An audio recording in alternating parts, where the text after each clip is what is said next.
Rookie Larry Collins from Texas A&I. Down deep, along with Keith Wright. Roy Girella tees it up at the 35 on the grassy part of this field to our right. And he may be indicating to the official that he's having trouble getting the ball to stand up there. And the Browns, as we told you, in white jerseys, orange pants, orange helmets. Steelers, black on top, gold below, and black helmets. And the crowd is just buzzing right now. 83,000 plus, and they're still coming in. Kickoff will carry right to left. Girella checks the wind. Here he comes. Roy Girella kicks it, coming down relatively short. Keith Wright at the 8, over the 10, the 15, the 20, the 25, and brought down beyond the 30-yard line. The tackle made by Tony Dungy. As they switch footballs and mark it now at the Browns' 31-yard line. First down and 10 yards to go. Now let's see who the running backs will be. Greg Pruitt in there. 5'10", 196-year veteran from Oklahoma. He makes things happen. Cleo Miller is the fullback, and they line up in a slot I. Slot man to the right side. Now they shift. Well, they shift out of the I, back into it, and out of it again. Now they send Pruitt in motion. Handing the ball off to Miller, and he's running to the left. Cannot turn the corner. Hauled down along the 30 by Lauren Taves. Running to the left on a sweep, trying to turn the corner. Taves got him. Blunt over to help contain him, and he is brought down behind the 31, so they lose a half yard on the play. And the Browns gave the Steelers a lot of razzmatazz on the first play. Dwight White fired in there, was not able to make the tackle, got a piece of the shirt, but slowed down the runner. Good drive by Dwight White. De Leon goes over the ball. They're in the I formation. Split a man to the left, flank a man to the right. Split backs behind the quarterback. Now they bring the wide man from the right in motion. Handing it off to Pruitt. And he's running to the right, and he is nailed. Brought down by Jack Ham. Back at the 27.5-yard line. He could not turn the corner. Ham fired up from his left linebacker position. And he got him and nailed him. They're going to give him the 29-yard line. A very generous call. So that's a loss of 2 more yards. And it's going to be third down, 12.5 yards to go for the Cleveland Browns, as John Banaszak goes off the field, and Dirt Winston becomes a 4th linebacker in what they anticipate to be a passing situation. Dave Logan sets up to the left. They bring Reggie Rucker, the 6-year veteran from Oklahoma, to the right. They split their tight end, Ozzie Newsome, to the right. Back goes Sipe.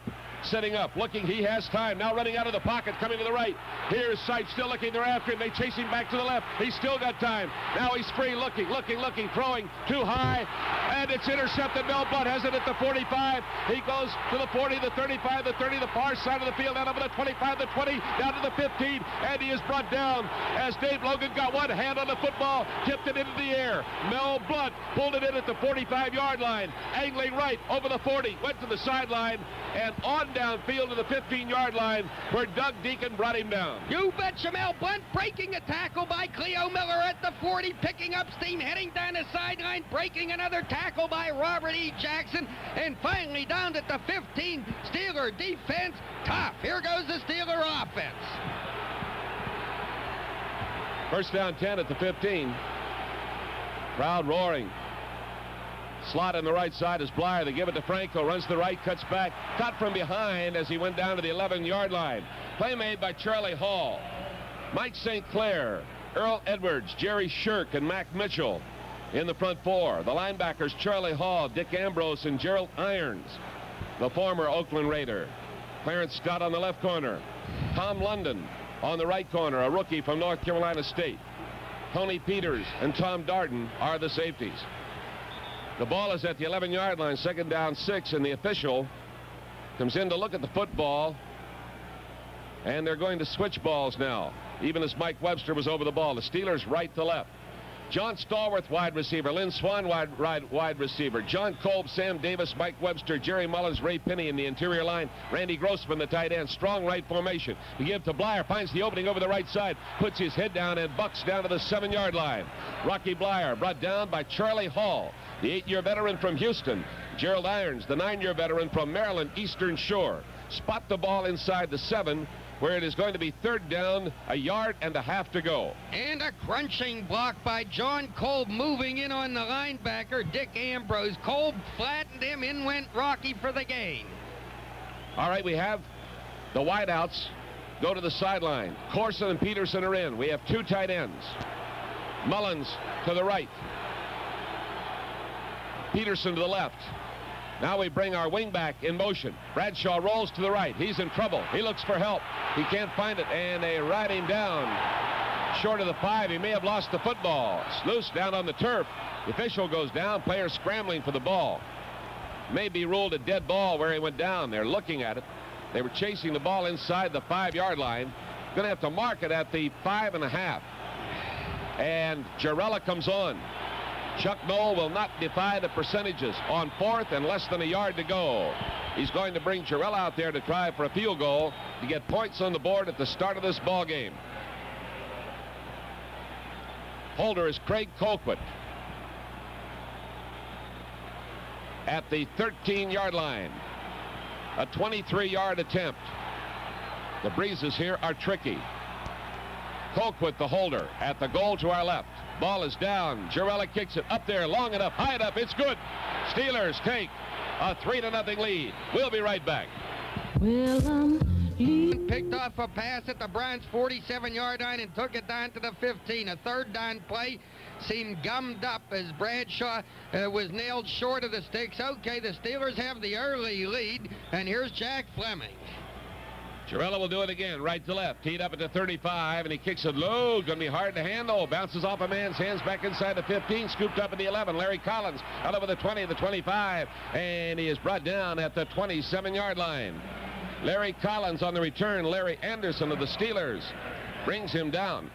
And that was a low trajectory kick. You knew it would be hard to handle, and he got it on the bounce and brought it back to the 26.5-yard line. Greg Pruitt, a running back. Cleo Miller, a running back. The wideouts, Dave Logan and Reggie Rucker. The tight end, Ozzie Newsome. Cleveland moving left to right. Pittsburgh lines up in a regular 4-3. The 4-down lineman pulling Ham up on the left side. Plug the gap in the middle with Lambert. Cleveland with a man in motion to the left. It's Rucker. The handoff is given to Cleo Miller, and he plows into the middle, and he gets to the 30-yard line. Cleo Miller stopped by Jack Lambert, the ace middle linebacker of the Steelers. 6'4", 220, 5-year veteran from Kent State, loves to play in Cleveland. And Dwight White again penetrating well and did manage to get a piece of the ball carrier and trip him up, cause him to stumble into Lambert. So, okay, it's just short yardage, 2nd down and 7 for the Browns. Here they are out of the huddle, and the white jerseys up over the ball. Strong right formation to the near side, and they flank Reggie Rucker in this direction. Now they're doing that maneuvering in the backfield. They're in a wide set now in the backfield. Rucker in short motion to the left, and a handoff to Cleo Miller trying to get outside of the left. He's going to make it along the 30. Then he is attacked and brought down by Mike Wagner. Wagner firing up there. Caught him as he crossed the 30-yard line and brought him down at the 31-yard line. And Wagner, the 8-year veteran from Western Illinois, coming up there like a bullet. They appear to be fired up. And just as he turned the corner, got him at the 31-yard line. It's going to be 3rd down, 5.5 yards to go. They've got to take the ball from the 31 to the 36.5 for a 1st down. Calvin Hill, the veteran, replaces Greg Pruitt. Hill, 9th year from Yale, rookie of the year in his 1st season. Taves out. Tony Dungy in as an extra defensive back for the Steelers. Cleveland in the I formation, now shifting Calvin off to the left side from the I. Sipe. Play action fake, back looking, throwing to the far side, caught at the sideline by Calvin Hill, and he goes out of bounds at the 39-yard line. Cleveland has picked up a 1st down. Jack Lambert made the stop. So he flared to the sideline, took the pass, and Cleveland has a 1st down. And that is really the first play that has been successful against the Steeler defense. It's a defense that has given up only 63 points in 6 games. That makes the Steelers the stingiest defense in the entire National Football League. Calvin Hill getting his 7th pass of the season. They're in the I formation. 1st down 10. Shifting out of the I. Wide set in the backfield. Sipe handing the ball out to Calvin Hill. Trying the right side. Put his head down and bucked into people. He had Jack Ham up over him high. And Elsie Greenwood down in underneath. Not much running space, and trying to do some blocking there in front of him. They could not clear the way. So Calvin brings it over the 40 to the 40.5-yard line. He picked up just over a yard. Second down and 9 yards to go. Hill comes off the field. And back comes Greg Pruitt. 3-0 Pittsburgh. We're in the first quarter. Interception by Blunt. Set it up. The field goal. And Blunt had his second interception of the season. Brian Sipe. Short drop back, fakes left, flips it out to the right to the tight end, Ozzie Newsome. And he breaks a tackle. Now we see a flag down on the field. Ham was in there, almost had him. He kept fighting and came up to the 37 where Joe Green brought him down, but the flag went down. And we're going to get a clip against the Cleveland Browns, and they have hurt Jack Ham. Ham almost had him, and then he was clipped in pursuit. So Ham is limping a little bit, and we may have to have relief for the veteran from Penn State. Clipped on the near side of the field by the Cleveland Browns. It's declined by the Pittsburgh Steelers.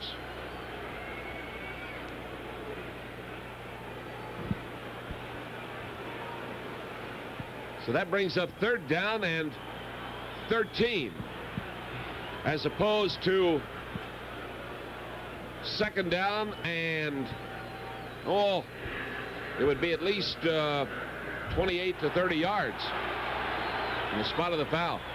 So Ham is being helped off the field by Ralph Berlin, the trainer. He just came off an injury last week, and he is injured on a clip.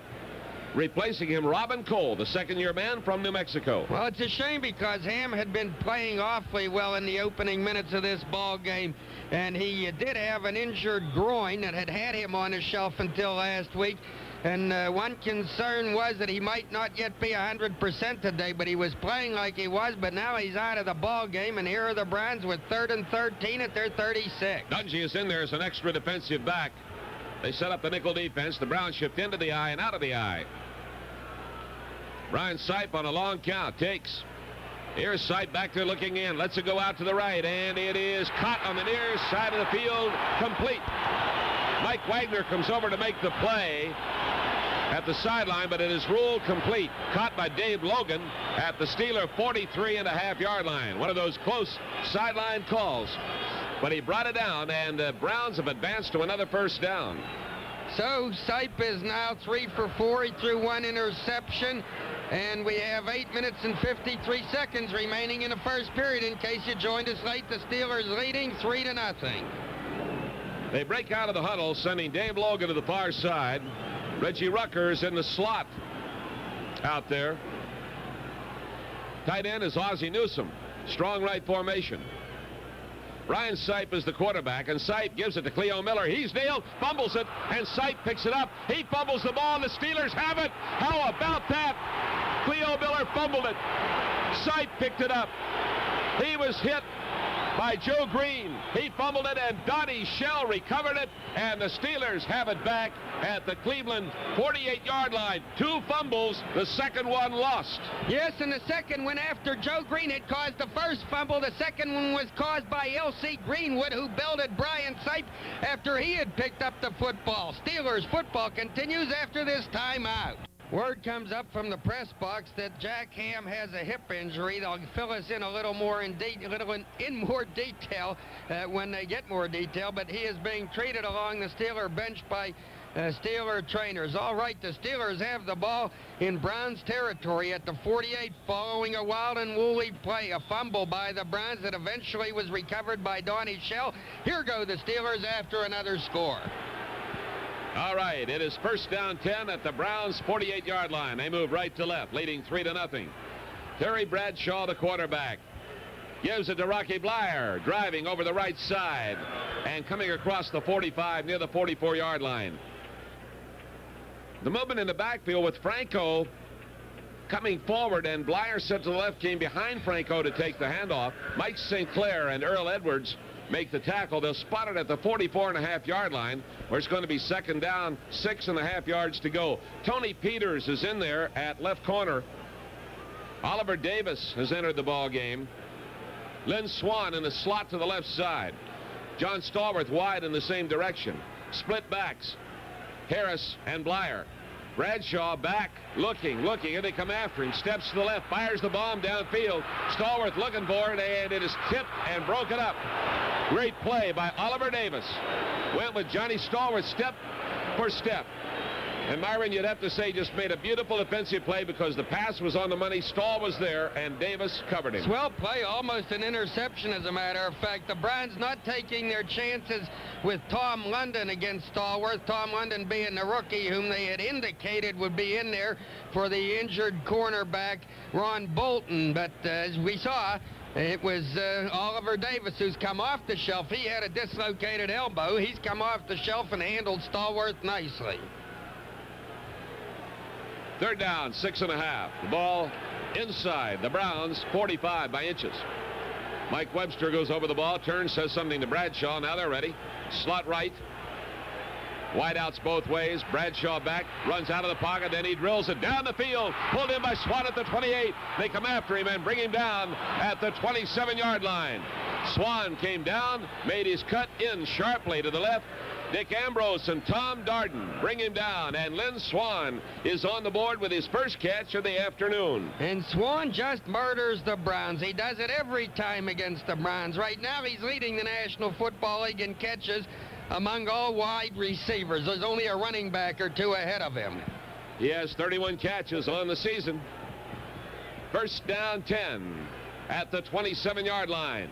Stallworth and Swan wide. Blyer shifts out of the slot left. Goes into a normal set. And the handoff to Blyer, and he's crossing to the left side this time and gets nowhere. So Blyer set to the right, crossing, coming into the left side of the line. Mac Mitchell and Gerald Irons team up to bring him down.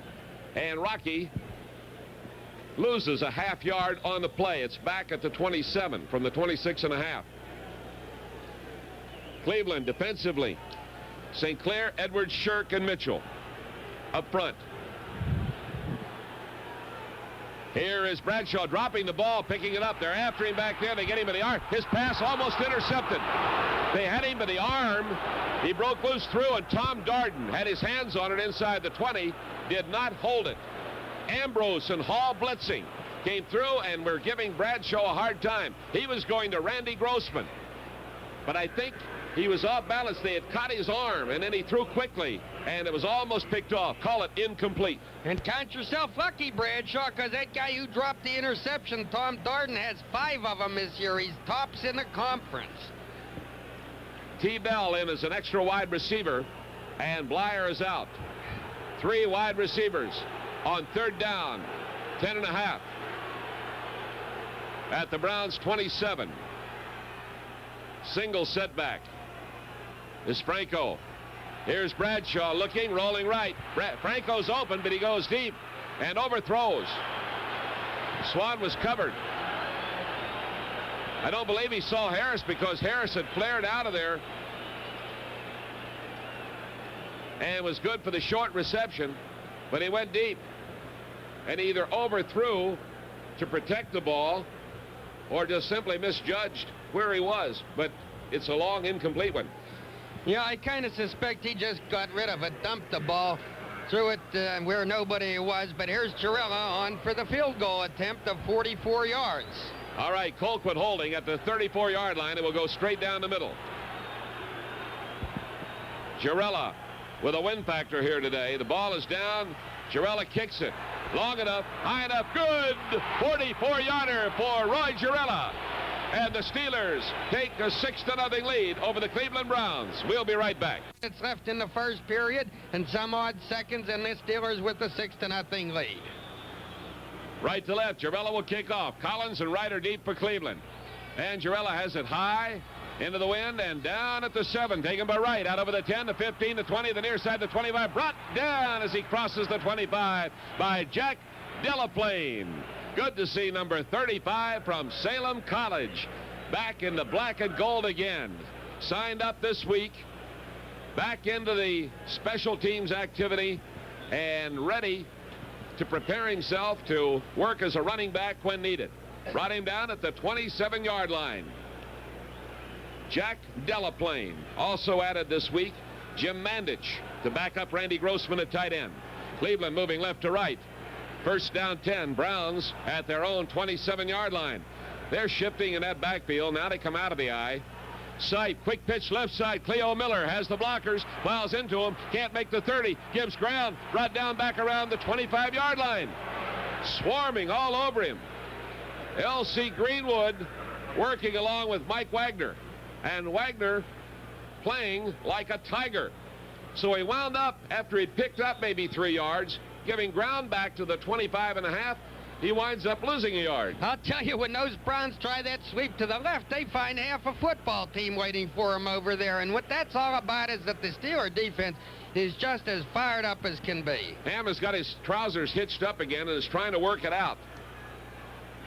Jogging around in the bench area over there. Slot right formation. They shift into the I. Pruitt, the tailback. Miller, the fullback. Play action fake. Sipe rolling out a little bit to the right. Now throwing, and it is incomplete. The intended receiver too high. Reggie Rucker had triple coverage on him. Greenwood and Banaszak putting a great rush on Sipe. Although he drifted out to the right and had time to get rid of it, he overthrew. So it is going to be 3rd down and 11. Word from the bench is that Jack Ham has a pinched nerve in his hip, and he could be back in this ball game. We'll see. Last Sunday, while we were doing the ball game, my dad, who was 77 years old, came up with a pinched nerve, but he wasn't playing football. I hope he's well. Is he well? He is. Good. Hey, they line up in a full house I. Now they shift out of that into a wide set in the backfield. Put a flanker out to the right side. Look at this. Sipe is back there. Evades them, throws downfield. Got Newsom at the 50 to the 45 and brought down at the 40 by Donnie Shell. The Wizard of Oz got out beyond the secondary. They were gone after the quarterback, and they had them going in there, and he had time to unload it, and Newsom straight down the middle took it.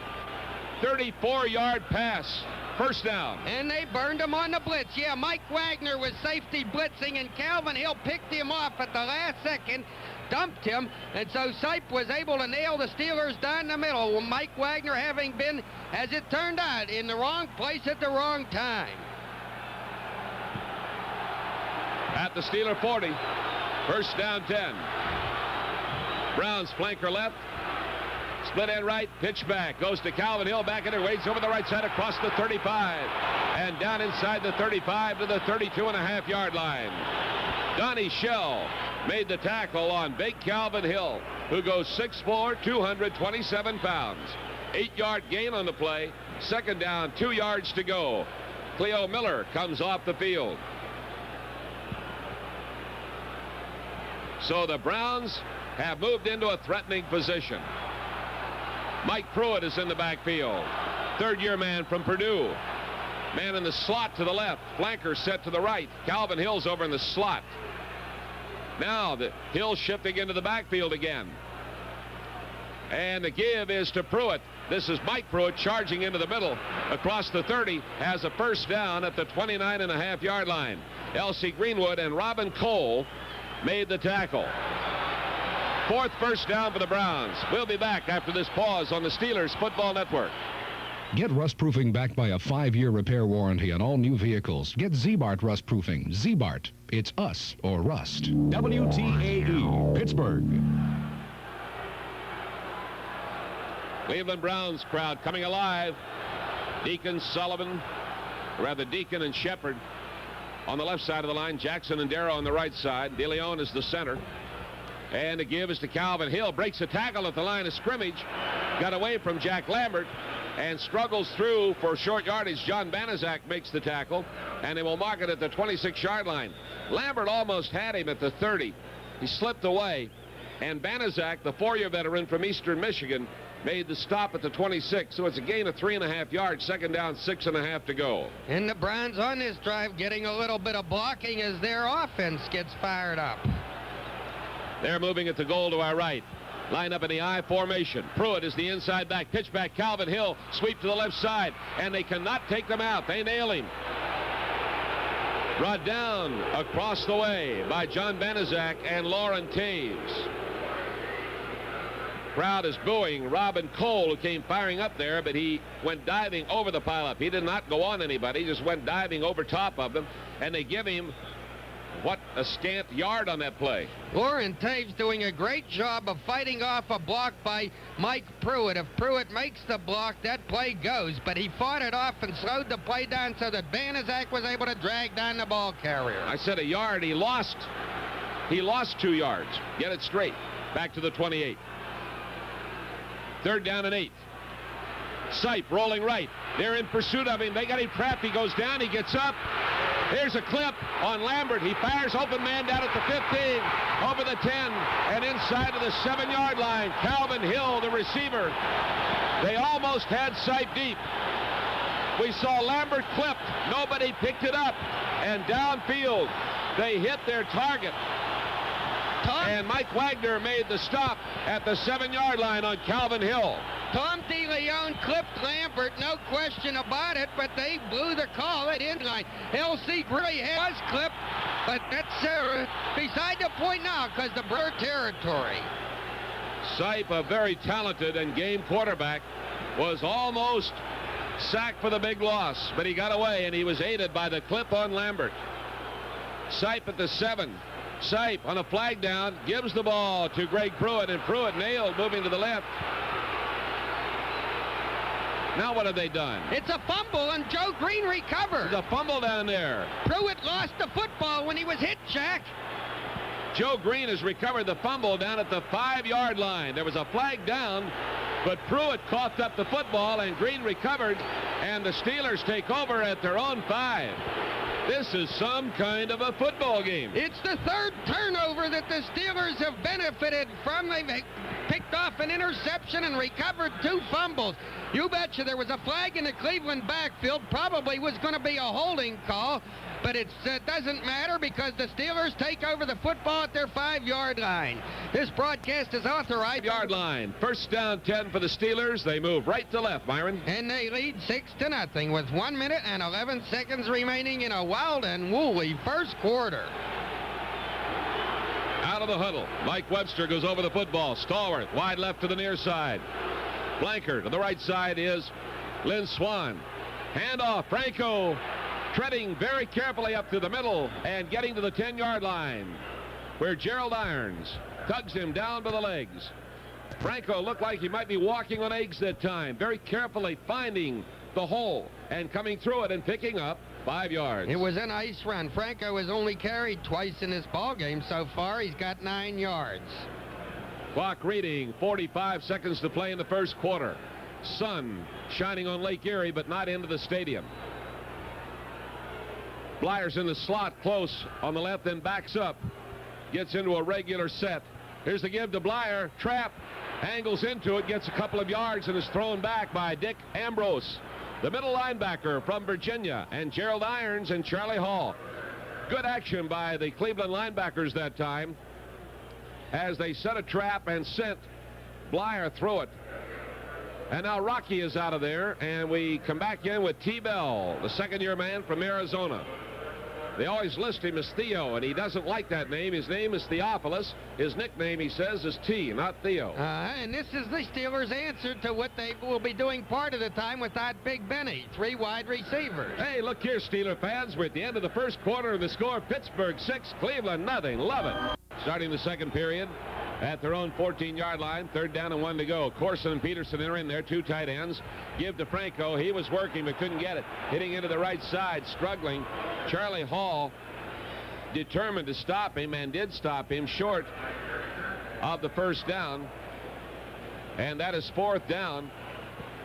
Swan and Stallworth came back out there. I don't know why. Now they're going back and the kicking team comes on. First punt of the afternoon. And it will be from the 14-yard line.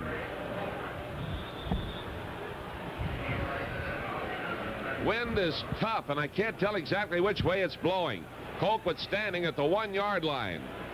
Punt will carry left to right. Brown's going deep. Here's Colquitt getting away. A booming one up into the wind, brings it down at the Cleveland 41-yard line, and going down on the turf, Keith Wright.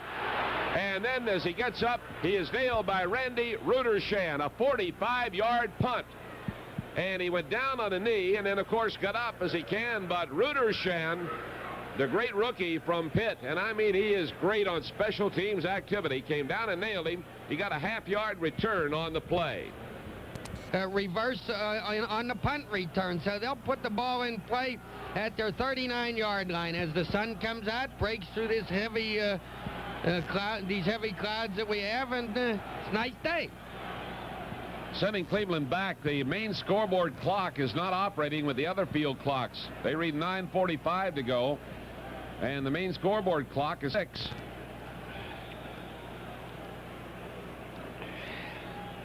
An official looks up at the clock, but they're going to go ahead and play without it. They have a new scoreboard here, and it's not like the old scoreboard. They don't make them like they used to. Well, Pruitt went into the eye, shifted off the eye. Greg Pruitt back in there. Sipe drops back. Sipe looking, flips it out into the left flat. Incomplete off the fingertips of Cleo Miller out at the 42-yard line. Donnie Shell up the cover. Incomplete pass. 10 passes tried by the Browns. 6 of them completed. Second down 10 at the 39-yard line.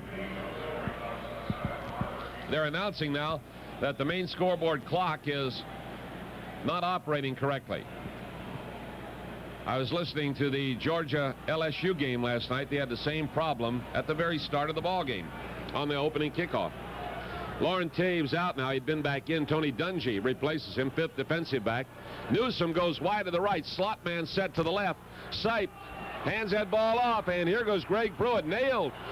Came straight across, cut right, running along the 42.5-yard line, brought down by Jack Ham, who played it perfectly. So it was a little draw action as Pruitt took it and picked up about 3 yards. Yeah, they trapped Joe Green beautifully, and the hole was there. And that's why it's so important to have Ham in that game, because when you got that Greg Pruitt and you're showing him a little daylight, you have to have a really nifty outside linebacker. And that, of course, is Jack Ham, and he was there. Picked up a penalty marker on that play, and they're going to mark one off against the Browns. Keep walking. 10 yards. That has to be a holding call against the Cleveland Browns. Back to the 32-yard line. A hold against the Browns. Total of 15 yards on 2 penalties against the Brownies. And they're looking now at second down and 17 yards to go. Imagine they'll be throwing. They've thrown a lot today, 10 times already. Reggie Rucker to the left. Dave Logan to the right. Sipe is dropping back, and they're trying to get to him, and he fires it up the middle to Pruitt at the 40, and he's brought down by Ham at the 41-yard line.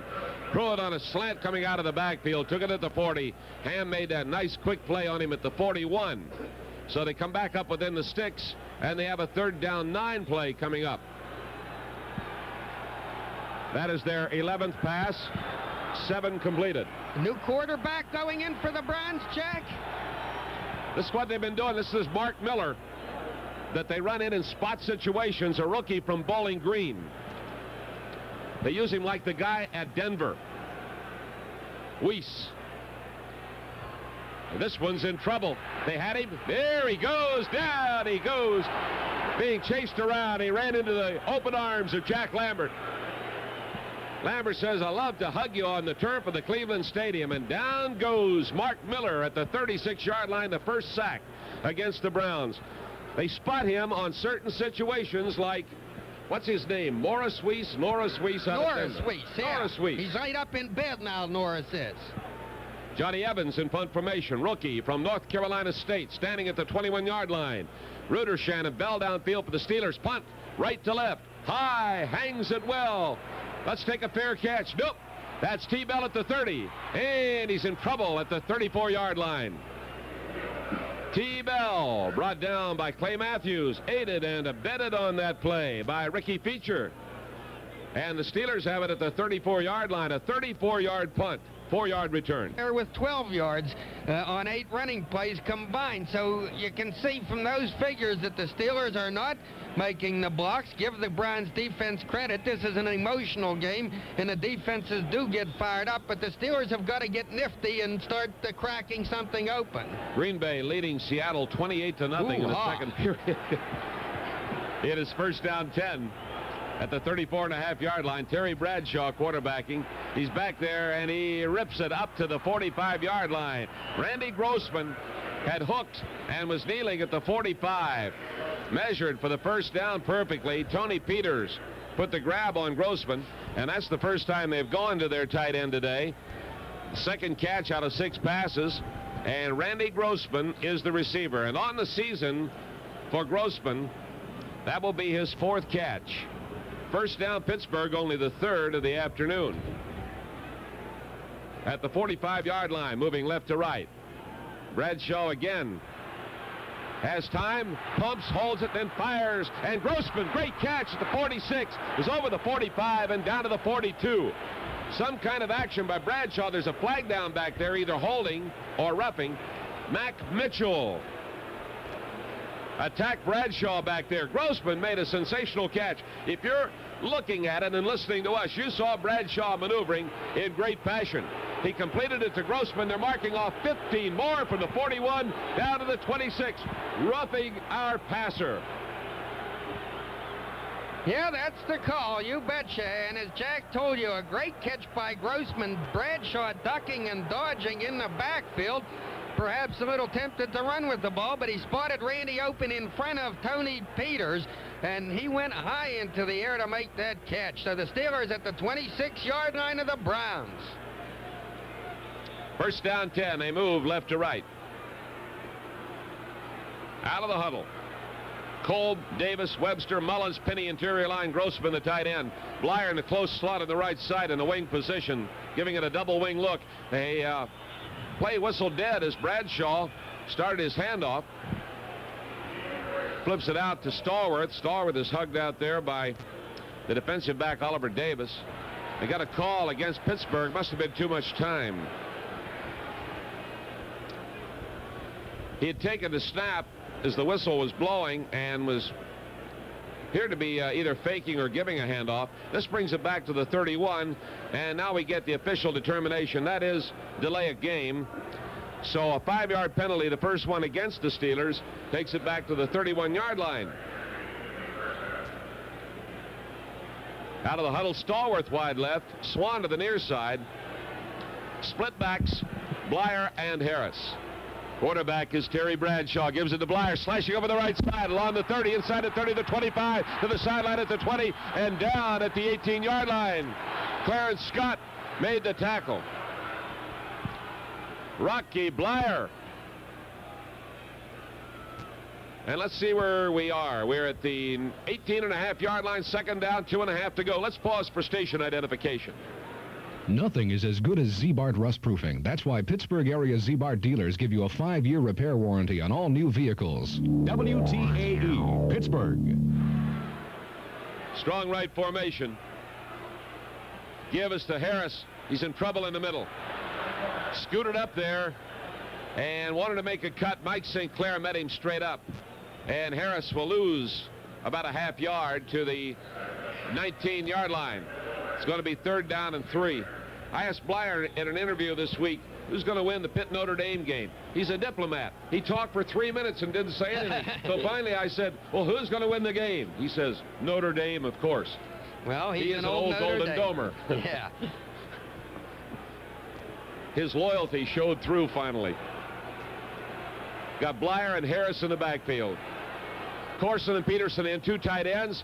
Give is to Franco, and he's nailed again. Great Cleveland defense. No question about it.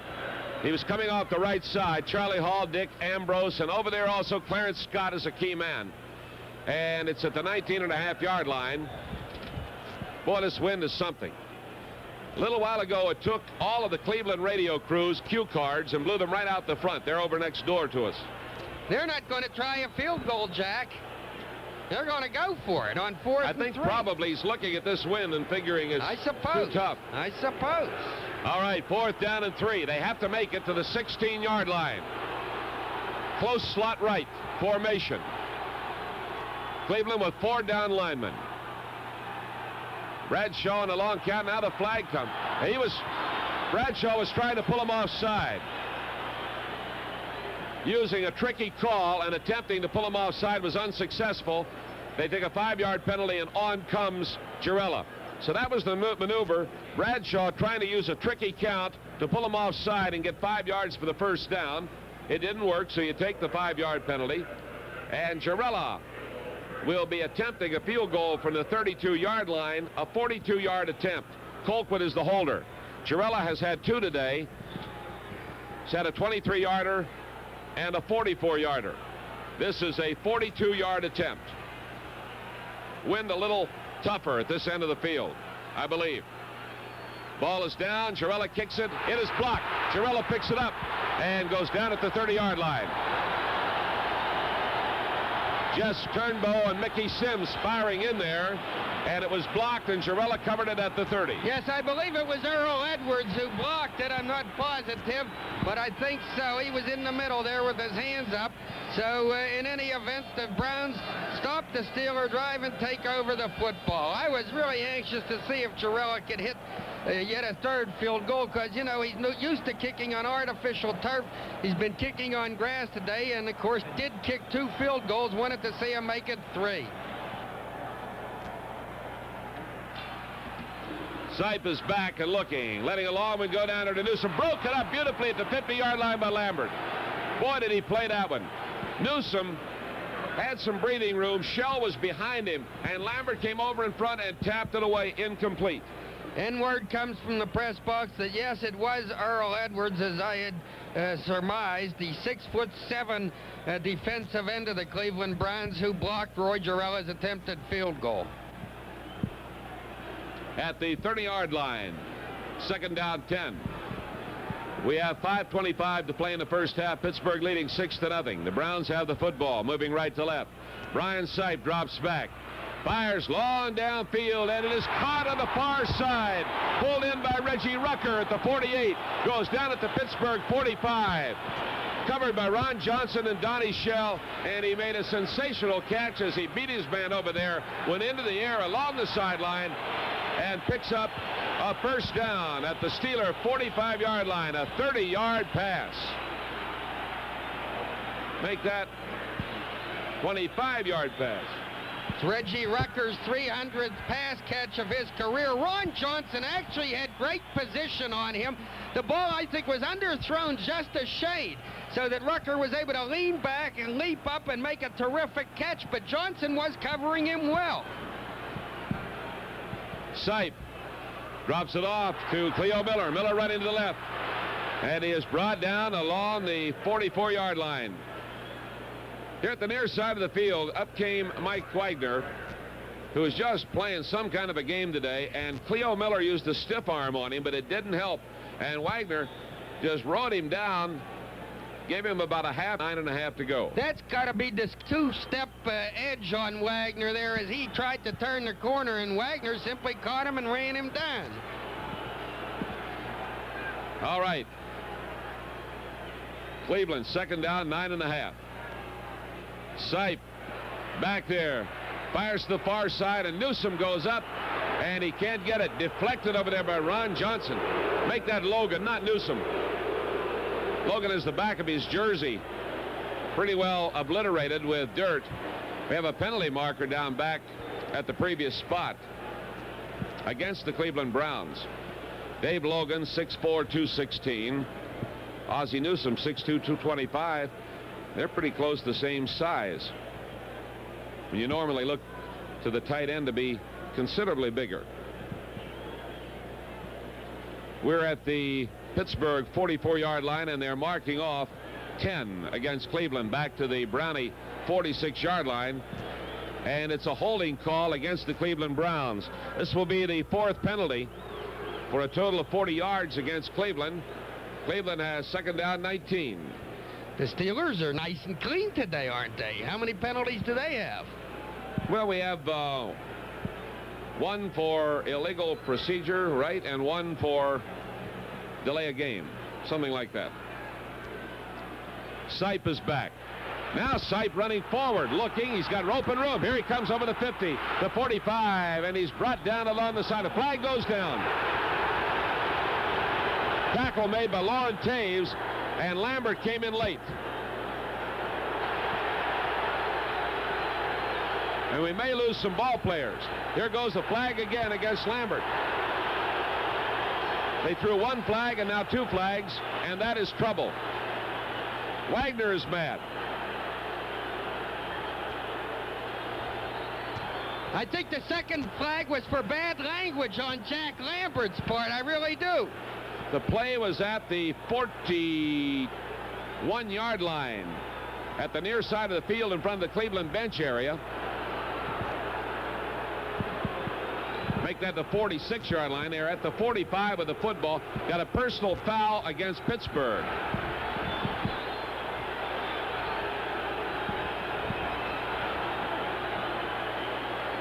They're getting their heads together. It's going to be 30 yards, I think, altogether.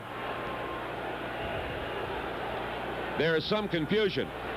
So the hit was made originally at the near side of the field by Lauren Taves. Lambert got there late. That was the ruling. Late hit. Then in the argument that ensued, a second flag went down. From the 45, they're marking off 15 down to the 30.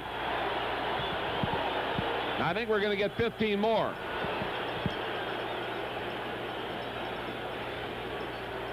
They're still standing over the football. Here's the signal. Personal foul against Pittsburgh.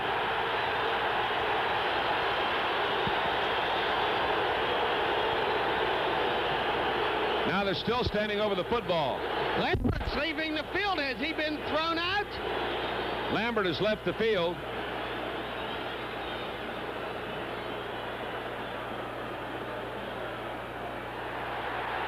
He's gesticulating at Noel, who may have simply pulled him to cool him off.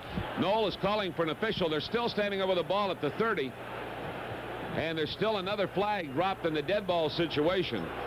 I've forgotten who the receiver was. No, it was just Sipe running with the football. Sipe running with the football. That's who it was. It's been a year ago since it happened. No, Noah's over there talking with Pat Haggerty, the referee, and jawing at him. And Lambert is right into it, too. Why did you have to point out that we hadn't had any penalties? Yeah. That was only a minute ago. I'm sorry. I'll seal my lips with adhesive tape, but the Steelers may have lost Lambert. I don't know. Boy, they're having a great argument. I still think there's another. Nope. That's all. Thank goodness for that. First down, Cleveland at the 30. Well, they dropped the second flag on the debate.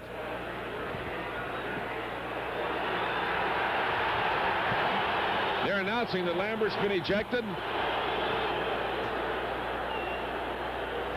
Yeah, he's disqualified, Jack. Just got the word. He's out of the ball game. Here comes Cleveland, and the handoff to Cleo Miller, crossing right to left through the middle and going down to the 26-yard line. Cleo Miller carrying the ball. John Banaszak, Lauren Taves, and Dennis Dirt Winston making the stop at the 26-yard line. Second down and 5.5 yards to go. Well, boy, that is strong punishment, taking your middle linebacker out of there, and as near as I could tell, it was for cussing the official. That's when the second flag went down. Yeah. Reggie Rucker to the right, Dave Logan to the left. Sipe, quarterback in the Cleveland Browns. Pittsburgh leading 6-0. Sipe on a delay, faking on the end around, flips it out the right, open man, Miller at the 28, over the 25, and brought down at the 21-yard line by Dirt Winston. They faked a reverse to Ozzie Newsome on the tight end around, and then flipped it on a flare out to the right side to Cleo Miller. That is their 14th pass, their 9th completed. And the ball is at the 21-yard line, third down, about a half yard to go, and they bring in different people, Oscar Rohn and Gary Paris, and they'll go into a short yardage offensive formation. 2:21 to play in the first half. The only explanation I can get on Lambert is they say they threw him out for misconduct. Maybe he threw a punch. Two tight ends down there. Wing back left. And the handoff and the play is stopped. Greg Pruitt is nailed. Little loss in there. Dwight White down at the bottom of the play. See where they uncover the football. Golly, some kind of a first half. Whew. You knew it was going to be that way. At the 21-yard line now, Cleveland has 4th down and 1 yard to go. Less than 1. About 3/4 of a yard now. Calvin Hill comes in. Greg Pruitt comes out. 2:03 to play. The first half. We got the 2-minute warning coming up. There it comes. Automatic timeout. So with Pittsburgh leading 6-0, there's a timeout in the ball game. We'll be right back. Football from their own 30 on this drive. And Dirt Winston is, of course, the man who has taken Jack Lambert's place at middle linebacker, and so far has played well. Cleveland at the 21, 4th, about 3/4 of a yard to go. Browns in an I. Cleo Miller and Calvin Hill in the backfield. 2 tight ends shifting off the I. Wing back right. Uh-oh, Steelers come across. George Beeler moved. And the Cleveland Browns are caught for illegal procedure.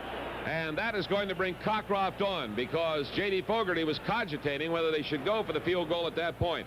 Beeler, the man who used to wear Vaseline on his shirt at Oakland, committed the error. When Joe Green couldn't get a hold of him. But I think maybe they were just simply trying to draw the Steelers offside and they gummed up their own plan. Do you think? Right. Possibly. Beeler I don't know. goofed it up. They're doing the same thing that our team tried to do at the other end of the field. Okay, Cockcroft is on, and his shot is going to be a 42-yard attempt. Dave Logan, the holder, at the near hash mark. At the goal to our left. It's down. Cockcroft kicks it high enough, long enough. It's good. 42-yard attempt. Penalty markers down now. Uh-oh. This may change the strategy. They may decline the score. Got a roughing the kicker call.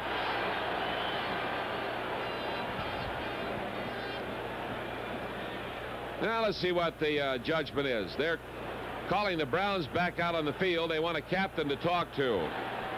Take the option. Either you take the field goal, or let's see exactly what the call will be. It's been explained to their captain. Now they're going to give it to us. Randy Rudershan is the guy the penalty is against.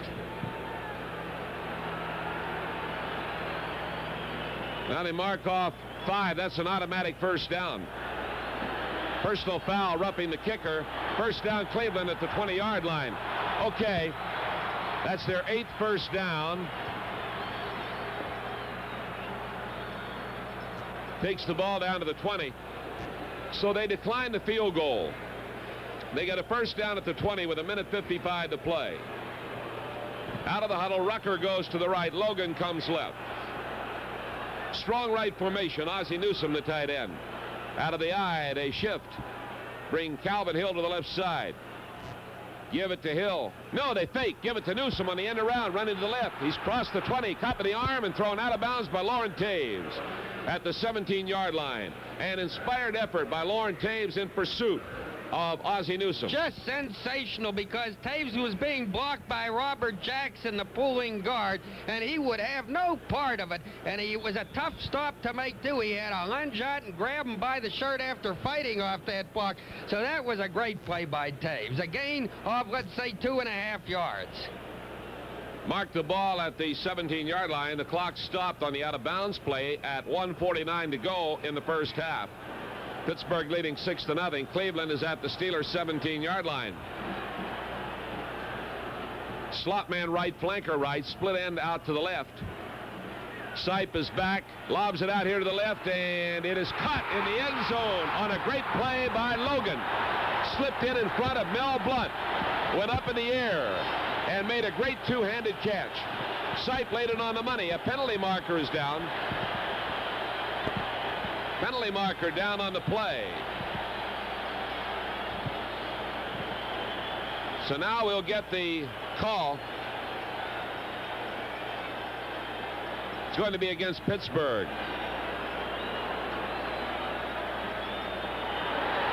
Whatever it was, he didn't signal. It is declined, and the touchdown stands. Well, what happened was in a blitz, still in all, Melvin well covered in the corner of the end zone, but Logan got in front of him and went up and made the catch. Spunt was there, but he wasn't up to it as Logan picks off the touchdown pass. The Browns now trying to go out in front on the extra point.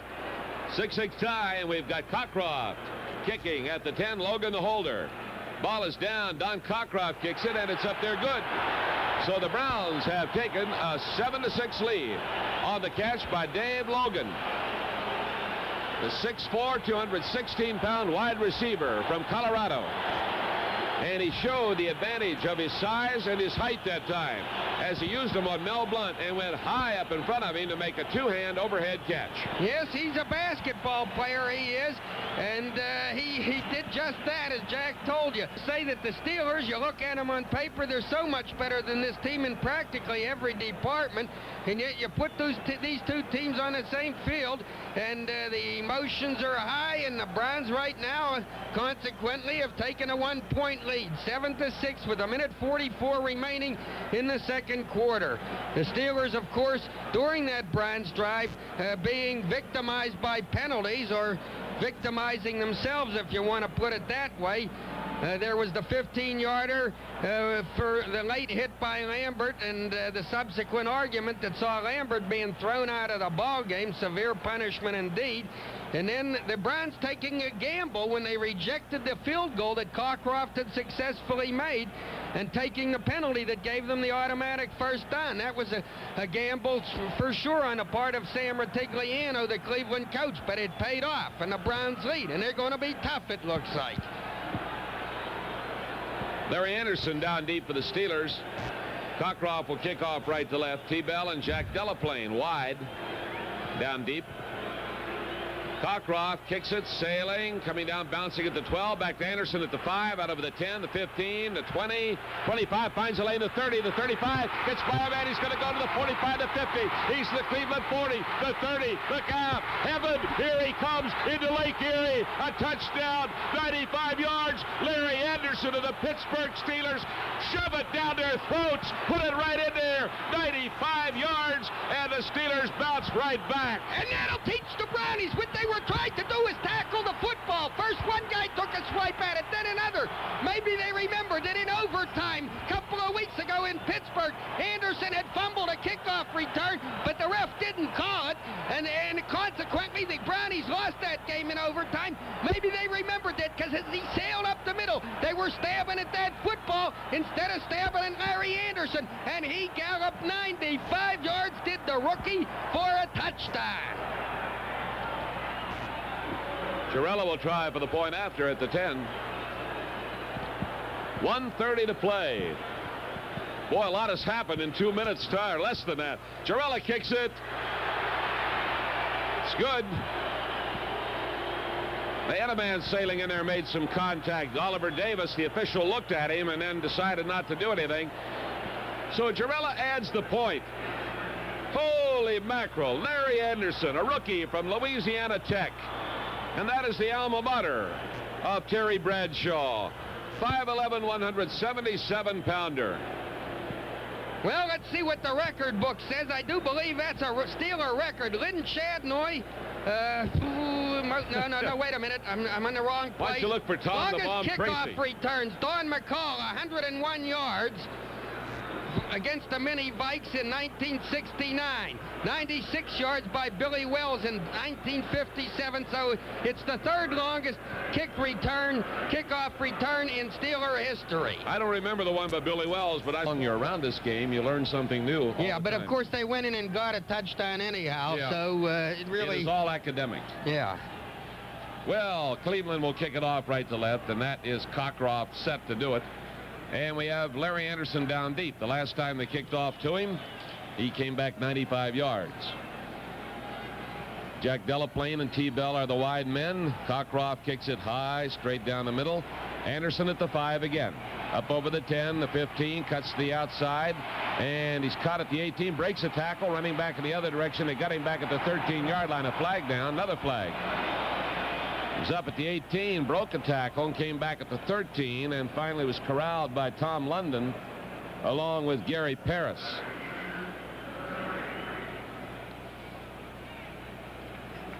And now let's see what's going on.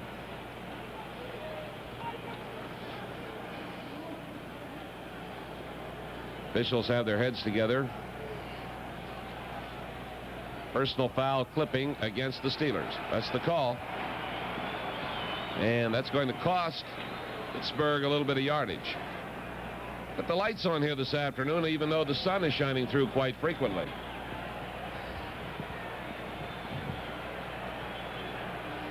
Oh, Chet puts the Steelers in the hole, but good. They're at their own 7-yard line.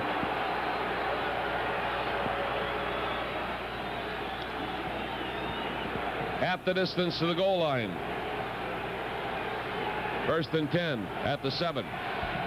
Steelers moving left to right. Bradshaw, the quarterback, drops back into the end zone and fires block coming out of his hand. It appeared that Mac Mitchell may have got a hand on the football, and again might have been Jerry Shirk.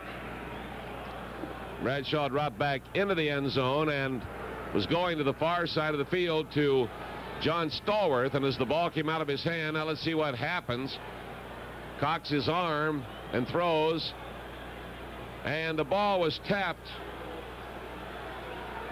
upfield a little ways. Gerald Irons, the linebacker. And Jack, the clipping call was on 2 players, Cole, Robin Cole, and... Here's a handoff to Franco. Breaks over the left side and brings the ball over the 10 up to the 11-yard line. Gerald Irons on the tackle. And Sam Davis. They were both called on that for clipping on that kickoff return. Cleveland hustling Ricky Jones out on the field. He is a second-year man from Tuskegee. Earl Edwards comes off, and they get an extra defensive back in there. 3rd down and 5.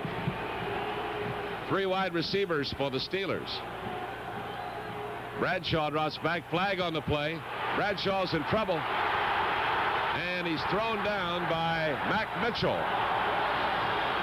Sacked back at the 2-yard line. Penalty marker down. Bradshaw sacked back at the 2-yard line. Illegal procedure against the Steelers will be declined by the Browns. That is the 2nd sack against Bradshaw, and Craig Colquitt will punt for the end zone. Mac Mitchell sacking Bradshaw, and the Steelers are not able to get that offense moving. They're in trouble here. Keith Wright is the receiver up around the Pittsburgh 45.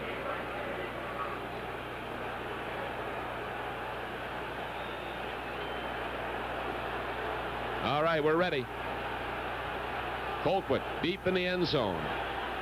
Snap. Gets it away. And here is the pass there. Taken at the 41 by Wright, down over the 35 to the 30. Wright on the return. Tackled by Sid Thornton. 40-yard punt. Setting the Browns up at the Steeler 30-yard line. 1st down 10. Have you noticed that the floor of this booth up here on the roof has been trembling? Is that because people are stamping? I never trusted this booth. We could blow away. I think it's the wind blowing. They put Reggie Rucker in the slot left. Now they take him in motion to the right. And the ball off to Cleo Miller, and he finds a hole, but it closes up very quickly. He ran into the arms of Dennis Winston, who caught him at the 28.5-yard line. He picks up about 1.5 yards, 2nd down, 8.5 yards to go.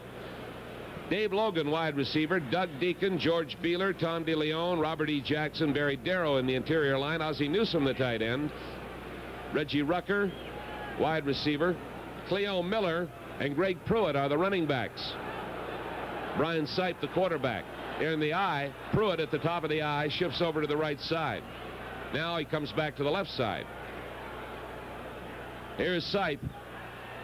Back, throwing, and it's intercepted at the 12. Picked off by Mike Wagner up over the 25, the 30, and he is knocked down at the 31-yard line. The tackle was made by Henry Shepard.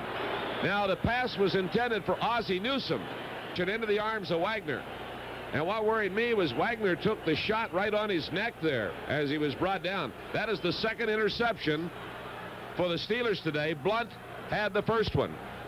And that is a big play because the Browns right off the bat in the second half had put the Steelers in the hole and then gotten good field position at the 30 and were in a position to get on top of this game. So it's a big play and we'll be right back. Gotta meet the morning train. Gotta rush to catch my plane. Gotta drop this package off, but first I've gotta stop at golf. People, all kinds of people, more than 1 million a day. Keep their lives moving on by. Offensively, they lead 13-7. First down 10 Steelers at their own 31. Bradshaw quarterbacking. Quick pitch to Franco with Blyer blocking. Running to the left. Tries to turn the corner and is pushed out of bounds at the 32-yard line.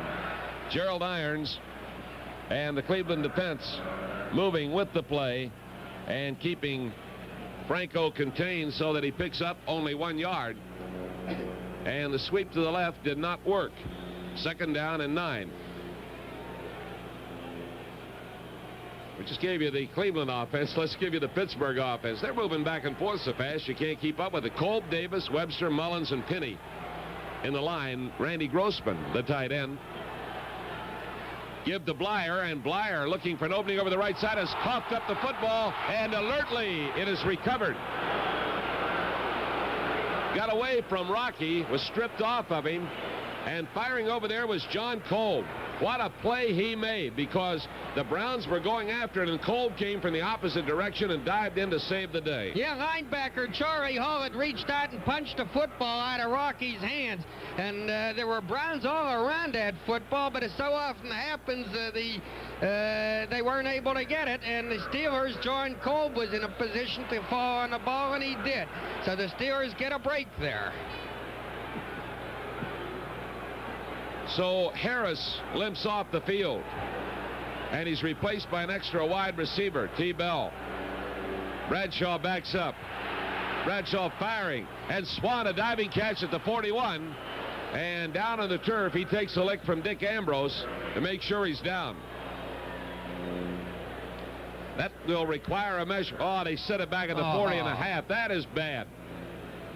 That is a bad move because he was at the 41-yard line. And they gave him the hit, and they set it back a half yard, and that's going to miss a first down, I believe. They're looking at it. Official indicating by inches. He's absolutely full of beans. That is the 11th pass thrown.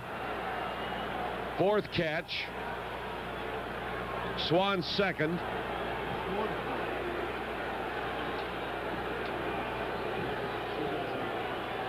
Inches away. And we're coming up with the 4th down play, I believe. Yeah, it is. Scoreboard is out to lunch. The guy is just now turning the down marker. Sidney Thornton in there in place of Franco. 4th and inches. Give to Blyer. Puts his head down and gets the first down at the 42. Tom Darden. Steelers get it the hard way, thanks to very poor judgment on the part of that official. First down. That was a big gamble, particularly when you consider that the Steelers' running game today has been going nowhere. Let's pause now for station identification. Nothing is as good as Z-Bart rust proofing. That's why Pittsburgh area Z-Bart dealers give you a 5-year repair warranty on all new vehicles. WTAE, Pittsburgh. Marking at the Steeler 43, first down 10. Bradshaw back, they're after him. He jumps out of there, hit from the blind side, and fires to Swan, who can't hold it at the 50-yard line. Bradshaw took a tremendous lick from Mac Mitchell. Boy, Mitchell has zeroed in on Bradshaw all afternoon, and be interesting to see who he's knocking over to get in there. Well, that ball was catchable, and It wasn't caught, and so Bradshaw is now 4 for 12. Mitchell, well, he plays the right side, so he's going up against the left tackle, the Steelers' left offensive tackle, who is a pretty good tackle, right? Yeah, right. I'm talking about Mr. Cole. That's right. He's been in there all afternoon. Slot man to the left. Fake by Bradshaw. And then a give Blyer. It wasn't a fake. Blyer took it. And up over the 45 to the 46. Gerald Irons made the tackle. Advanced the ball to the 46-yard line. They have moved the sticks to the near side of the field. And unless we stand up, you cannot see the near sideline from the roof here. Franco has suffered a knee injury. That's one more piece of bad news. 3rd down and 8. Here's Bradshaw hitting his man out T. Bell in the left flat, and Bell does not pick up a screen, but he crosses the 50 and goes to the Cleveland 47.5-yard line. Gerald Irons made the stop. They may have been looking for a screen. They didn't get it, and again it looks like they're inches away, maybe a half-yard away from a first down on the far side of the field. Well, he had Randy Grossman out in front of him, and Grossman gave T. Bell the block, but Bell was caught from behind. Otherwise, maybe a sizable gain. They're measuring now for the first down. Bell's second catch of the year. It's a little short. 4th down and a half-yard to go. He's going to go for it. Isn't this odd when you think that on 4th and a half early in the ball game, he way down around the 6-yard line, he didn't go for it and took the field goal instead. This is a little longer one than the last time. Rocky went for about 2 or 3 yards, though. Let's see what happens. Harris is out of the game with an injured knee. Sid Thornton is in there, second-year man from northwestern Louisiana. 2 tight ends. Grossman wing back to the right. Give Blyer to Thornton. Thornton lost his footing but kept his balance and goes over the right side down inside the 45 to the 43.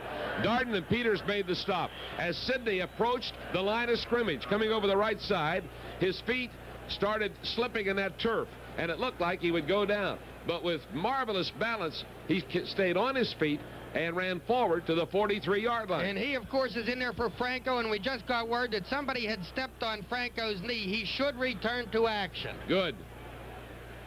Interesting conversation this week with Art Rooney Jr.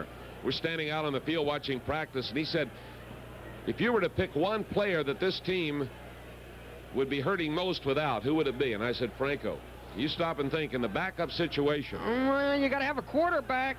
Well, you've got Kruzik, and he's proven what he can do. Here's Blyer, slanting off the left side, goes to the outside at the 40, the 35, and thrown out of bounds at the 28-yard line. Across the field, Dick Ambrose and Tom Darden. And Rocky slanting to the left. Angling gradually outside, picks up a first down at the Cleveland 28.5. And got a blast of a block from the muscle man, Steve Corson, who's in that offensive line. Steve Corson, first-year man from South Carolina. Now, could Mullins be hurt? He's back now. Samoon is back in there. Slot left formation. Pittsburgh leading 13-7. Bradshaw backs up. Flips it out to the left, a little shy of Swan on a comebacker. Swan going down and coming back after he had curled outside, and it was underthrown just a bit at the 22-yard line. He was wide open. Peters and Darden over there, but not in time. That would have been a beauty. A little bit underthrown. So we go to 2nd down 10. No game next Sunday, but a week from tomorrow night, the Houston Oilers at Three Rivers Stadium in Pittsburgh. Another big AFC Central Division game. We'll be there live. Bradshaw moves Blyer over a step. Bradshaw looking quickly to throw out to the right. Swan takes it at the 12, breaks the tackle and goes in. Swan took it at the 12, broke loose from Tony Peters, galloped into the end zone. Bradshaw to Swan, and the play covers 28 yards. 28-yard pass, and at the 12, Myron, he took it and eluded Peters and went right in. Right, he had beaten Peters. He caught the pass. He felt Peters' hot breath on him, knew Peters was coming at a furious pace, so he just took a little step inside him, pivoted around inside him, and he was home free. The Steelers get a little breathing space here. They lead 19-7. A 28-yard touchdown pass. 11 yards, or rather 11 plays, 69 yards. Girella going for the point after. Kicking toward the lake in the general direction of Canada. It's up there, and it is good. Girella adds the point. Steelers lead 20-7. Steelers football continues after this timeout. To a 69-yard drive, a touchdown. It gives the Steelers a 20-7 lead, and if they win today's ball game, they'll have a 3-game divisional lead going into a 3-game homestand.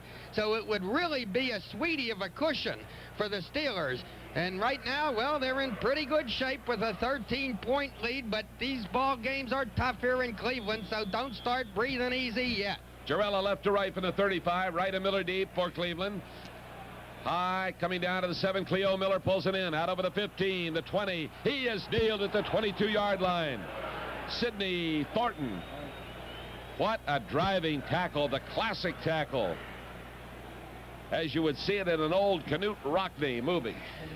And as you saw it down here, too, I don't know, I never, well, how do you like my you're full Norwegian?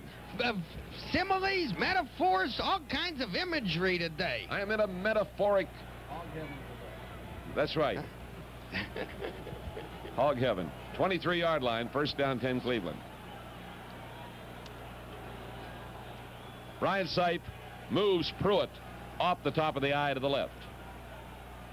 Here's Sipe giving to Pruitt. Pruitt finds a little hole, slips through it over the 25, and comes out to the 27.5-yard line. Joe Green and Donnie Shell get the tackle. By the way, Jack, one of our listeners called me this week and suggested we bill ourselves as the dynamic duo. I didn't particularly like it because he designated me as Robin. All right, Batman, are you speechless? What is Robin like? Peter Pan or something like that? He's a little guy. Oh, a little guy. I am speechless. Quick pitch to the left side. Miller turns the corner over the 30 and then is pulled down at the 33-yard line. First contact by Dennis Winston, and Mike Wagner over there quickly again to help out. Greenwood, Green, Banaszak White up front. Ham, Winston, and Taves the linebackers. Lambert was ejected from the game in the first half if you tuned in late. Johnson and Blunt on the corners. Wagner and Shell are the safeties. And it is a first down for Cleveland. And if you tuned in late, I'll mention that those 20 points the Steelers have are the result of 2 field goals and 2 touchdowns, not a missed extra point. Dennis Winston limping just a little bit. All right, the Steelers pull a backer up on the right side. Strong right formation for Cleveland. And the give off the left side. And look at Cleo Miller come up over the 40 and out to the 41-yard line. Nice run. Wagner down there on the tackle. Taves, Winston, spotted at the 41-yard line. And now Cleveland going back to the basic bread and butter type attack, picking up 8 yards, second down 2. Believe me, as Myron said earlier, they're not dead. This is still a ball game and remains a tense situation, but the crowd is a little quieter. That helps a little. Second down 2 at the 41. Pruitt comes off the eye, shifting to the left. Here's Sipe giving to Pruitt. Pruitt looking for an opening, and he doesn't find it. He was trying to get off the right side, and L.C. Greenwood delayed him. I mean, he really delayed him. He put him right down on the grass. So it's going to be third down and slightly over 1 yard to go. Dave Logan and Reggie Rucker, the wideouts. Ozzie Newsome, the tight end. Deacon, Shepard, DeLeon, Jackson, Darrow, the interior lineman. And now they're switching. Oscar Rohn and Gary Paris coming in to replace Logan and Rucker. They go into a short yardage formation. Calvin Hill is in there. 2 tight ends. Ozzie Newsome will play the wingback. And they're going to take a timeout. Sipe wants to talk it over. Timeout for the Cleveland Brownies. down on the field. They're trailing 20-7 in this ball game, and we're in the third period with 6:47 to go. Time out of the ball game. We'll be right back. Their 42-yard line. Look what has happened while we weren't noticing. A big ship has pulled in out here. We didn't even see it. There's been so much excitement. It wasn't there before? No, he wasn't there. You could see all the buses before. Looks like one of those big Russian trawlers. Trawler's the wrong word. It's probably a tanker. Lake Erie tanker. All right. Third down. Long yard to go. 2 tight ends. Oh, they moved. They moved. They were going for the long count, and that was on the right side. Barry Darrow moved. He moved, and that's going to cost them. Looked like their strategy was try to pull him off again, and they've done that twice, and each time Beeler did it before. So Darrow moved. That cost them 5 yards, and now they bring the wideouts back. And dashing on the field, Robin Cole collided with the official and almost went down. He's in there to replace John Banaszak as we go to 4 linebackers. Slot man right, double wing, wide, I formation. They bring Calvin Hill off the top of the I. Sipe again on the long count, takes this time, stops short, firing long on the near side, and almost intercepted. Boy, that was well played by Blunt as they were going on the near side for Dave Logan. And Blunt was with him. And Logan went over the top of Blunt and brought him down. And Blunt is shaken up now.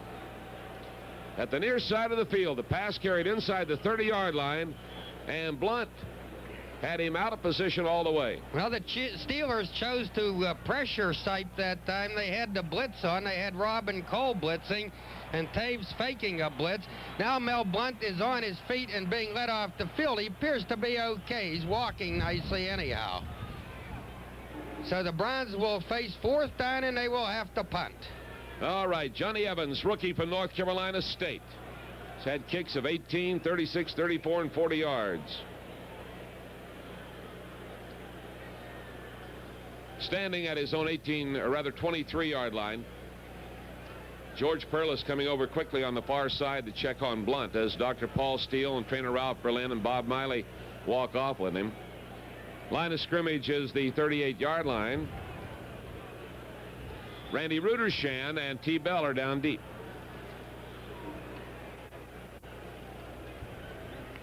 Evans ready. The sun is out here at Cleveland.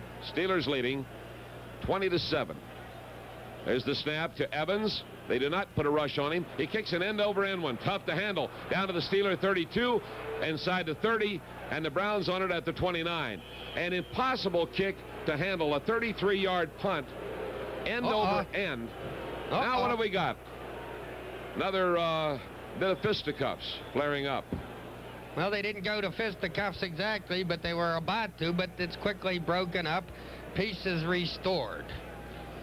What have we measured? Bigger than the world. And I think that we in Pittsburgh should rise up. And when he comes there next Monday night, obviously he did this to draw attention. So let's show him that Pittsburgh will not take any of his stuff. My idea would be for everybody to bring their portable radios, and if we get permission, we would lead a cheer that goes, "We're fed up, Cosell. We love Pittsburgh." You mean like in that movie Network when everybody sticks his head out the window and yells, "I can't take it anymore," or something like that? Let me think on that. I've been looking for Captain Showbiz all day to get approval. Here's the handoff. Franco looking for an opening over the left side, doesn't find it. He goes down at the 42-yard line. Ridden down by Mac Mitchell and Gerald Irons. I just think and when they flash on the signboard, welcome to Cosell and all of his, whoever those guys are with him, then we could have everybody boo, and you and I would stand in the booth and lead the boo, you know. Let's show them that we do not appreciate him putting down Pittsburgh or the Panthers or the Steelers or anybody in the tri-state. Won't stand for it. Okay. Where are we? 2nd down, 7. Getting fired up again. Bradshaw, quick flip out to Swan, 29, up over the 30, the 35, and he's ridden out of bounds at the 40-yard line.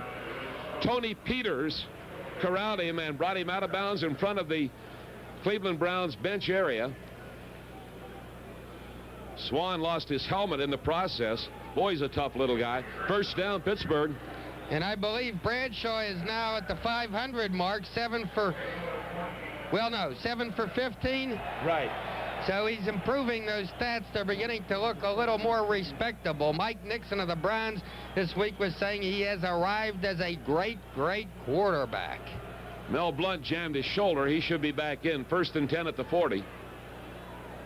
Bradshaw calling the signals. Wide set in the backfield. Give to Franco, and he found the opening.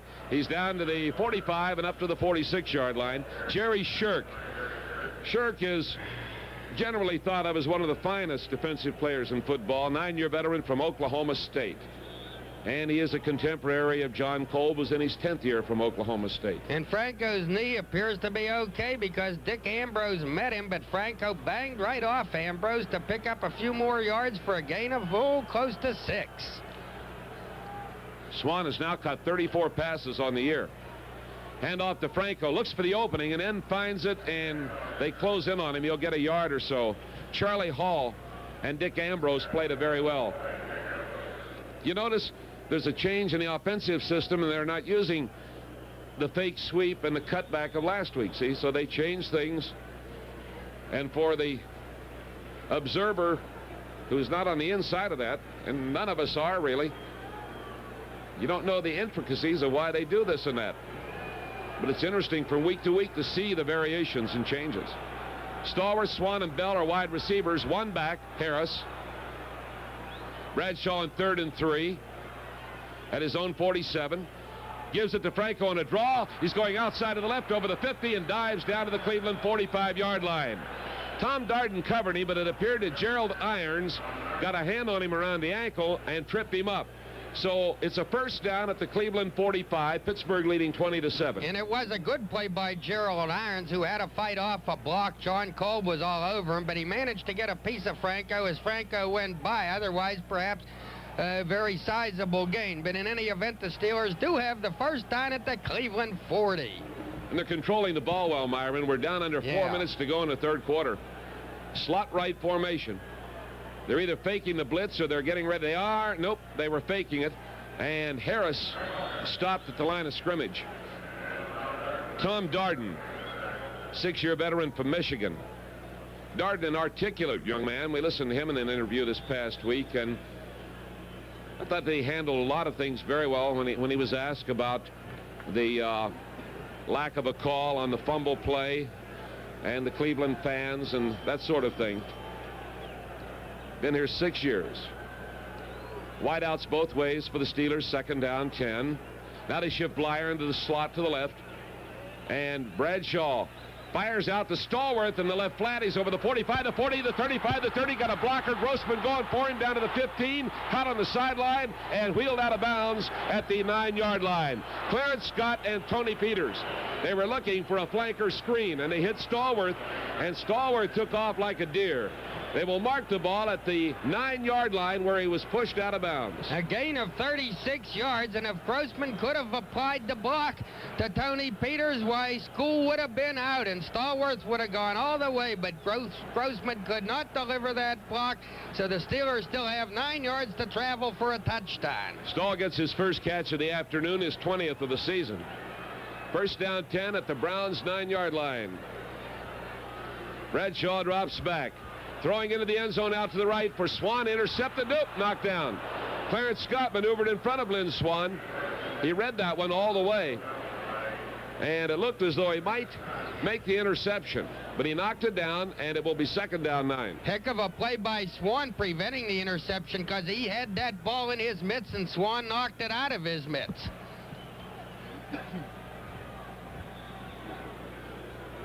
2 minutes and 58 seconds on a stop clock. Municipal Stadium in Cleveland. Myron Cope and Jack Fleming with the Steeler radio crew. And here's Bradshaw to Blyer. Blyer breaks over the middle and drives right down inside the 1-yard line. He hit the turf right near the goal line, and Tom Darden upended him. Boy, they opened a hole up. Davis, Webster, and Mullins in that territory. And Blyer skittered through there And the old Golden Domer took it right down to the goal line. You betcha that Steeler offensive line opened up a big hole for Rocky over the right side, and Darden was just barely able to block tackle him and send him flying, and he landed just inches short of that goal line. Steve Corson, Ted Peterson in there, 2 tight ends. Peterson to the left, Moon Mullins to the right, and Grossman is the wingback, and the give is to Blyer, and he slides off the right side, goes in standing up. They had knocked down Robert Jackson. They had knocked down Clarence Scott. He ran right over Scott into the end zone, and the Steelers are on the board again. Rocky Blyer from 1 yard out in a magnificent drive of 71 yards. The Steelers move to a 26-7 lead over the Cleveland Browns. Greg Colquitt holding. Girella going for the field goal at the goal to our right. Ball is down. Roy kicks it. It is good. Pittsburgh 27, the Cleveland Browns 7. And yet another long drive by that Steeler offense, which has been just amazing the way they have been able to control the football this year. That drive, as Jack told you, was 71 yards. Coming into this game, they had been averaging, get this, 64.7 yards a drive, and that's pretty, well, it's almost phenomenal. And it's such an important part of football when you can just watch that clock tick away while you've got your hands on the football and the other team is sitting there wondering when they're going to get on the attack. It's so important, and the Steelers have been doing that to one team and another this season. So, okay, it's 27-7, and the Steelers are beginning to look in pretty good shape here. You've got to say that. There are 2 minutes and 12 seconds left in the third quarter, and it'll take a heck of a rally by the Cleveland Brownies to get back into this football game. They barely had the football in this third quarter. Tell you what, when I'm out here, though, I don't feel good till the victory's wrapped up and I'm on the turnpike, cruising along over there about Gallipolis or wherever you go to. Warren. Gallipolis? Myron, if we win this one, we're going to go down after the game and have a milkshake together. I'll tell you, it's been an afternoon. Here is Girella. High, wobbly, down into the end zone. Right, coming out. The 5, the 10, the 15. He's ridden down at the 17-yard line. Tony Dungy and Randy Rudershan shoulder to shoulder. We won't argue. It appeared that Rudershan got the strongest contact, but those two youngsters were right there, shoulder to shoulder. You betcha. That's good special teams play, because Rudershan had the outside blocked off, and here came Dungy angling in from the other side, and they hit the guy simultaneously, and they stopped the return at the 11 and to make it the 16-yard line. First down, 10 yards to go for the Cleveland Browns at their own 17. Out of the eye, pitch back goes to Calvin Hill, and Hill comes over the left side and then is brought down at the 20-yard line. Calvin Hill carrying the football, brought down by Dennis Winston, aided by Joe Green at the 20. Gain of about 3 yards on the play, second down 7. Jack Ham playing again. Lambert out for the afternoon, not hurt, ejected. He got a little upset. Rejected and dejected. Dennis Winston is playing in his stead and doing a good job. Here's the I formation. Brian Sight calling the signals for the Cleveland Browns. Gives it to the top of the I to Hill. Finds the opening over the left side. Up to the 25 and is held and brought down at the 30-yard line. Mike Wagner had him to the ankle, holding on for dear life, and Calvin takes it to the 31-yard line. First down, number 12 for Cleveland. Steve Furness into the ball game, replacing John Banaszak at tackle. Bit of a puzzle for Furness, being relegated to the second team now that he's back from his injury. Strong right formation. They shift out of the I. Here's the handoff, and they got something going. Advancing the ball up to the 35, and Mike Pruitt is the carrier. Dennis Winston brought him down. They've been waiting for Mike Pruitt to really come into his own. He plays as a backup to Cleo Miller, and the youngster from Purdue. He's just a strong runner. We have not seen Larry Collins this afternoon. The rookie from Texas A&I got his first touchdown last week in the victory over New Orleans. Here's the give to Calvin Hill. Running nicely, puts his head down and bucks up over the 40, and he brings it to the 42-yard line. Dennis Winston gets the tackle. And that should be a first down. It is.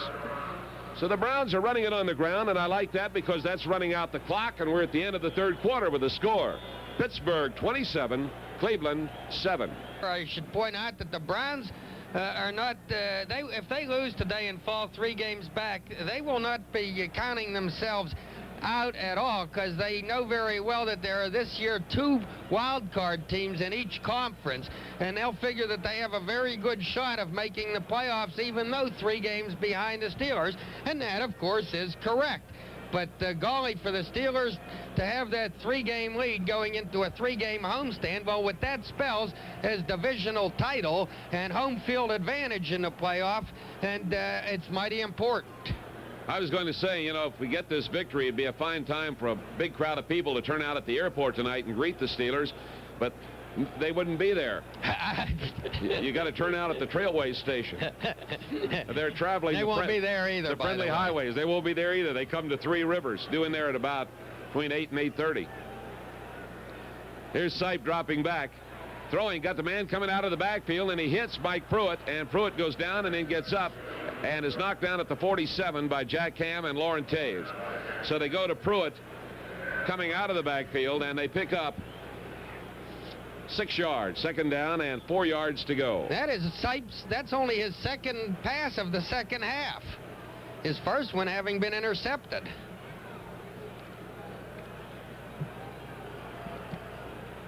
Sipe sets them in the I formation. 2nd down, 4. Shifts them out of the I. Wide set.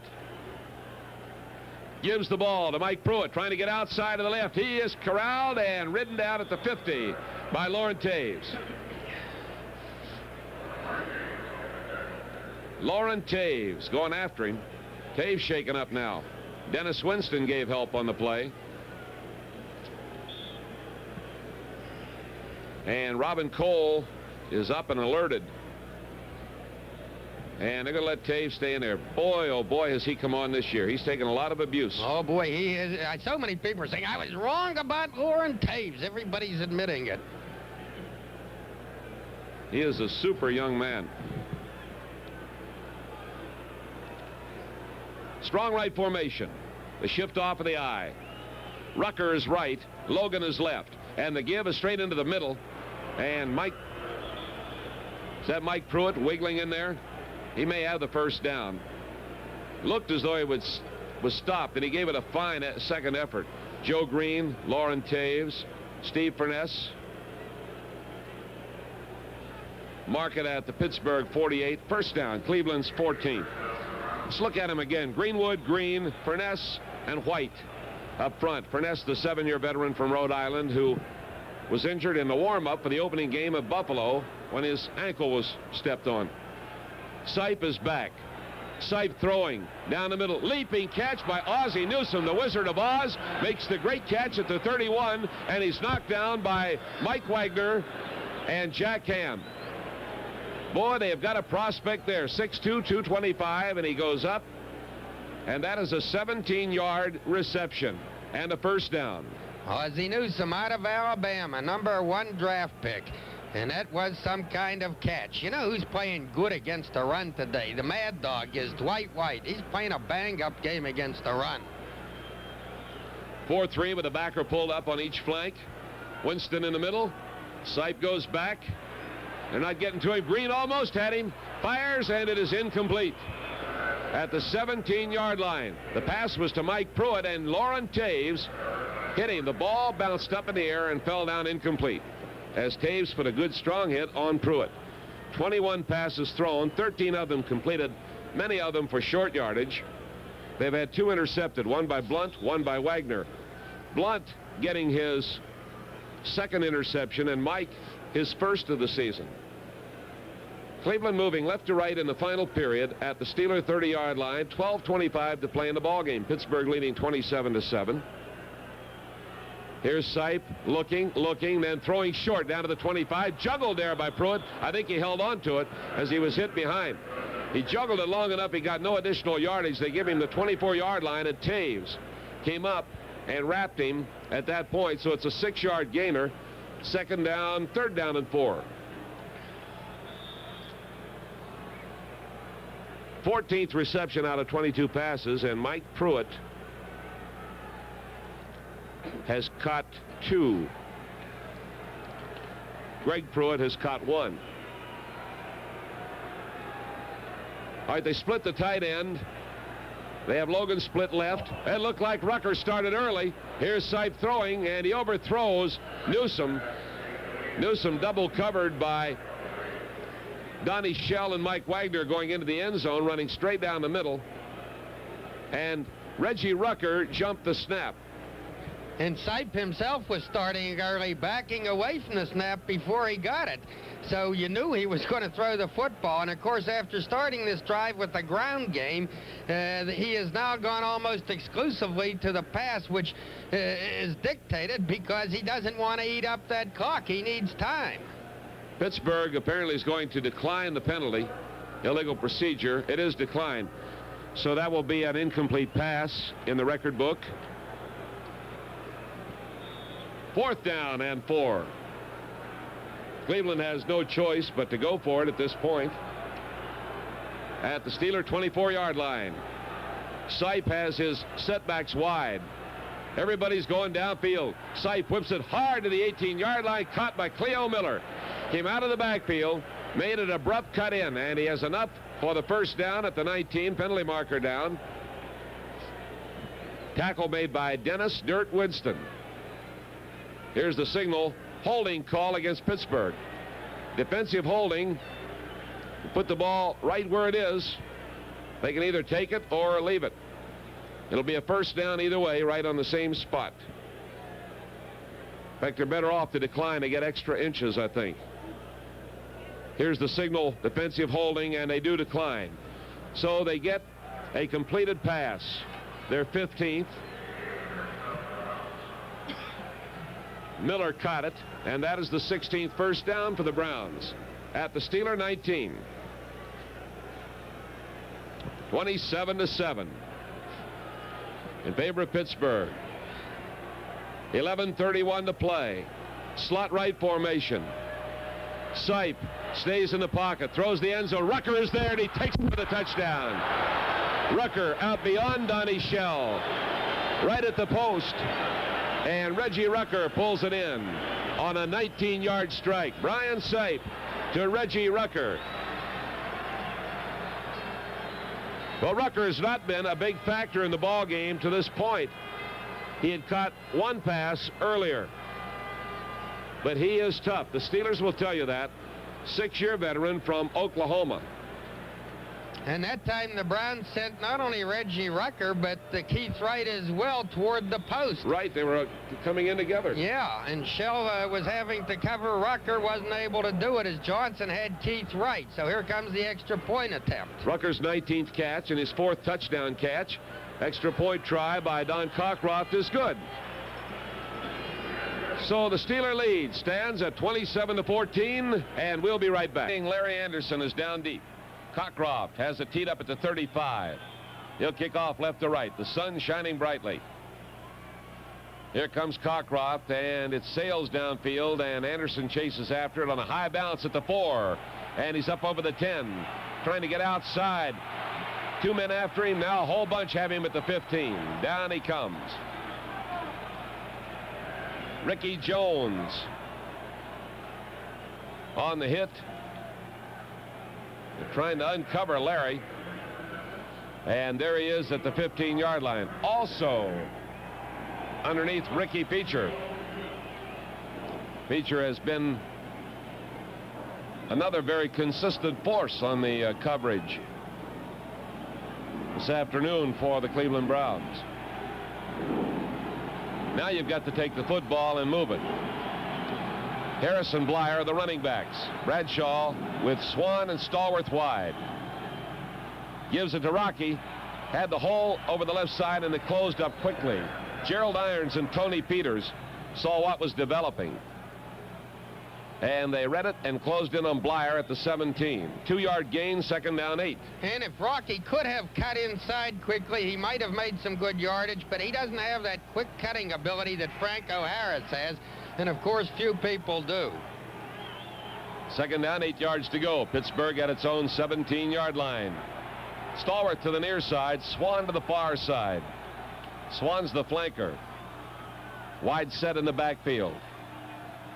Here's Bradshaw to Harris. Harris cuts inside a block, comes up over the 20 and goes down at the 22-yard line.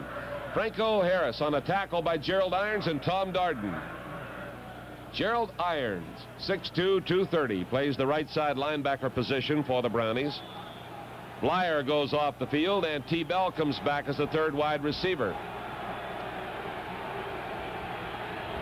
3rd down and 3. And the crowd coming alive. This time Swan to the right, Stallworth slotted to the right, Bell to the left. Franco single setback.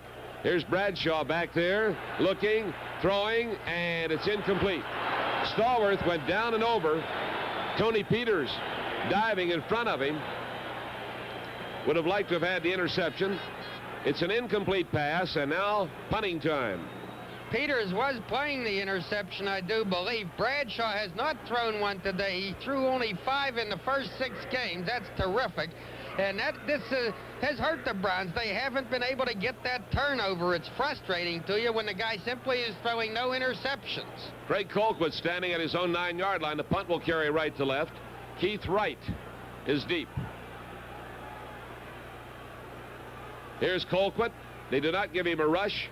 Hangs it up in the wind, angling to the near side at the 37. Pulled in by Wright. He's over the 40. Caught by the jersey and slammed down by Randy Rudershan at the 43.5-yard line.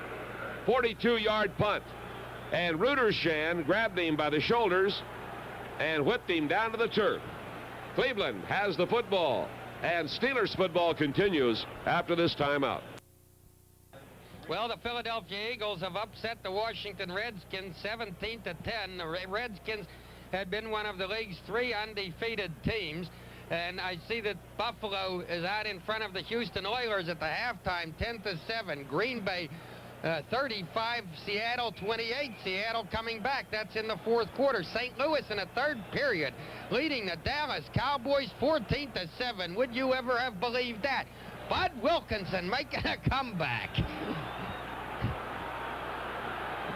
First down, 10 Cleveland at its own 43. 3 wideouts, including the tight end. Sipes pass blocked. Joe Green, I believe.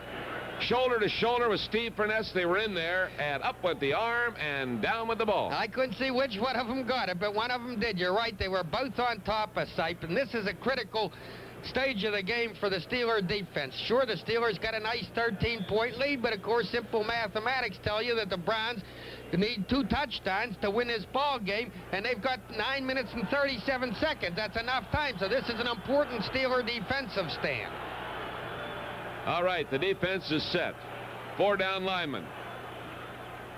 Taves is picking up the wide out to the far side. Sipe drops back. Screen pass to the left, pulled in by Cleo Miller over the 40, the 45, flag down, 50, and to the Steeler 47.5-yard line. L.C. Greenwood was clipped, and he is injured. Robert Jackson was the guy who did the clipping, the pulling guard. L.C. now up on his feet.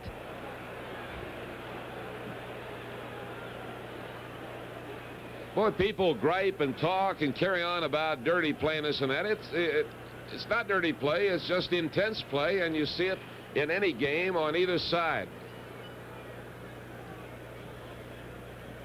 The Browns have thrown a couple of good clips. Who did they get early? They got Jack Ham, knocked him out of the game for a while. From the 43, they're marking off 15 yards, a personal foul clipping back to the 28-yard line. And that's a critical error on the part of the Browns.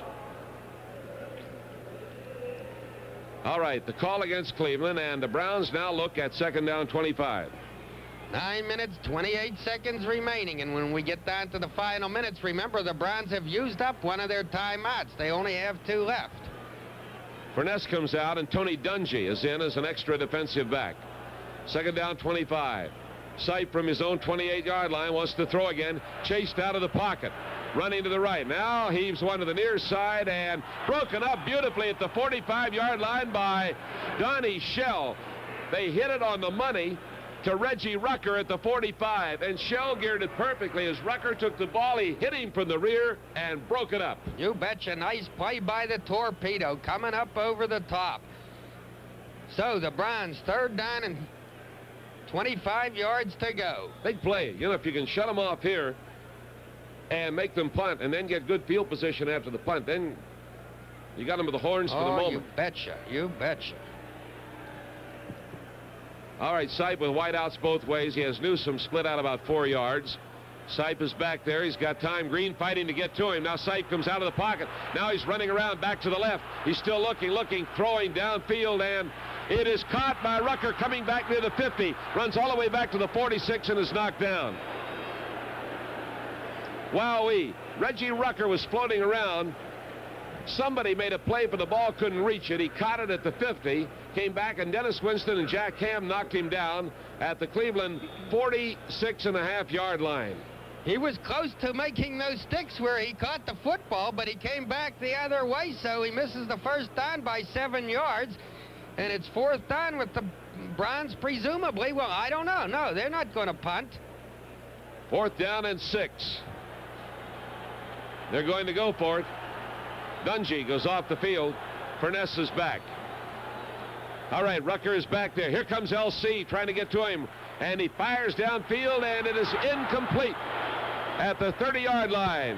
Ozzie Newsom on a diving try covered by Lauren Taves could not control the ball. Incomplete. Exactly. He had that football, but he was juggling it, and Taves took him out from under it. Taves gave him a big hit, and he should have been caught.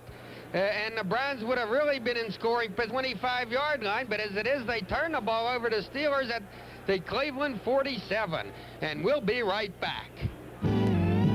Behaving pretty well. Great field position. Got a football game resuming down there at the 47-yard line in Cleveland territory. The Steelers take it over after the fourth down play failed. Bradshaw giving it to Blyer, finds the opening and slides through there and is brought down by Jerry Shirk around the ankles at the Cleveland 42-yard line. So he gains about 4 yards, second down and 6. Our next broadcast a week from Monday night, Houston. So as we said, I'd like you to bring your radios out that night and see if we can get something going this next week. If we don't, we'll just wave at you. You'll be fired up, won't you, Myron? Ah, you betcha. Wideouts both ways. Bradshaw, quick flip out to Swan at the 45. He's over the 40, the 35, and out of bounds on the far side of the field. Tony Peters made the play. Randy Grossman gave him an outstanding block out there that sprung him for the yardage. Also, Ray Penny. It was a two-man screen. They were 2 against 2. They both did their job. The play picks up the first down at the Cleveland 32-yard line. Put these Browns away, will you? That's the ticket right now. Put them away. Swan's 35th catch of the season. Bradshaw's now 9 for 19 in our unofficial figures. Blyer's in a close slot on the left side in a wing position. Quick flip comes out to Stallworth. Screen forms. He's over the 30, the 25, the 20 on his own. Cuts across the 15. He's to the 5. Touchdown, Pittsburgh. A flanker screen to the left side. Stallworth using that screen. Down below, Webster shakes hands with Sam Davis. And those were the guys that figured they sprung him. And then he angled to the far side. He had Swan coming over to give him a block if he needed it. He didn't need it. Touchdown, Steelers. Oh, and what a nice move Stallworth made on Clarence Scott. Left him falling on his face in the infield dirt as Scott came up to attempt to tackle. The Steelers hitting the screen to the right side, then coming right back with it on the next play and hitting it to the left side. Stallworth is tough when he's got that football. A difficult guy to bring down. It's now 33-14. The ball is down. Jarella kicks it. It is good. 34-14. And there will be merry folks driving the turnpike tonight back to Pittsburgh. All the merrier if they happen to be giving the well, never mind that, Cope. The Steelers are home free. I would think it's fair to say, with a 20-point lead, 34-14, 7.5 minutes remaining in the ball game. That was nifty strategy on the Steelers' part. They just came right back at the Browns with that same screen pass that they had thrown to the other side on the previous play. And when you can shake that Stallworth loose in the secondary, he's not only an elusive and swift man, but he is also a guy who bounces off tackles. He's not easy to bring down at all. So it was a 22-yard touchdown pass, Terry Bradshaw to John Stallworth, and Bradshaw is having another splendid day. Franco Harris now has what? Oh, what are you pointing out to me, Lou? Oh, the touchdown pass was 32 yards? I'm sorry, I said 22. Okay, it's still good for 6 points. 7 counting the extra point.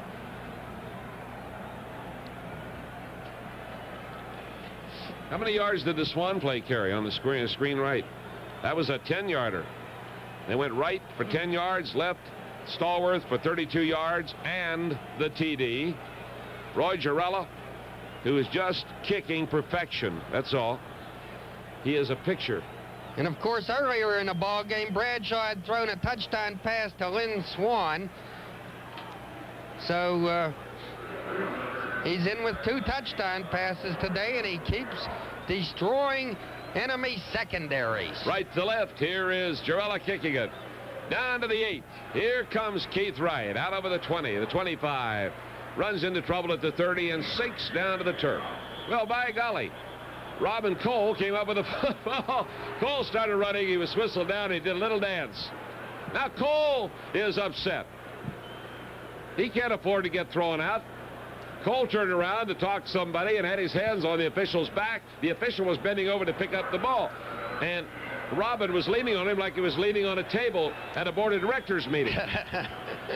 Mark Miller is on, the rookie from Bowling Green. Vitigliano is going to try a new combination.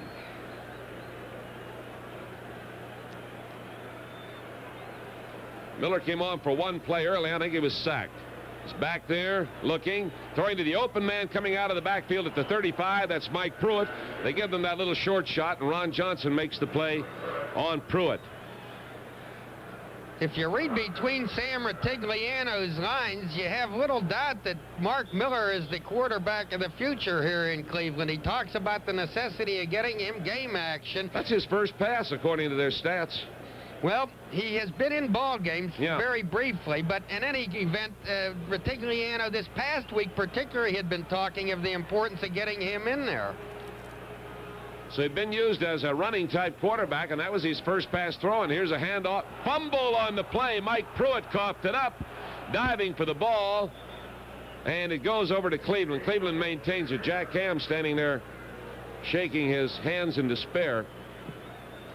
So is that a 4th or 5th fumble for the Browns?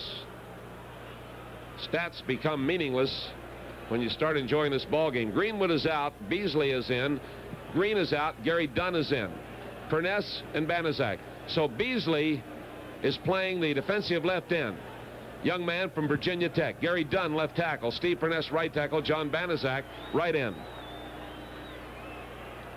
And we've got Mark Miller rolling left, looking, throwing. There's Rucker at Pittsburgh 35. Takes it, breaks a tackle, running to his right, back to his left, and is brought down at the 32.5-yard line on a tackle by Mike Wagner.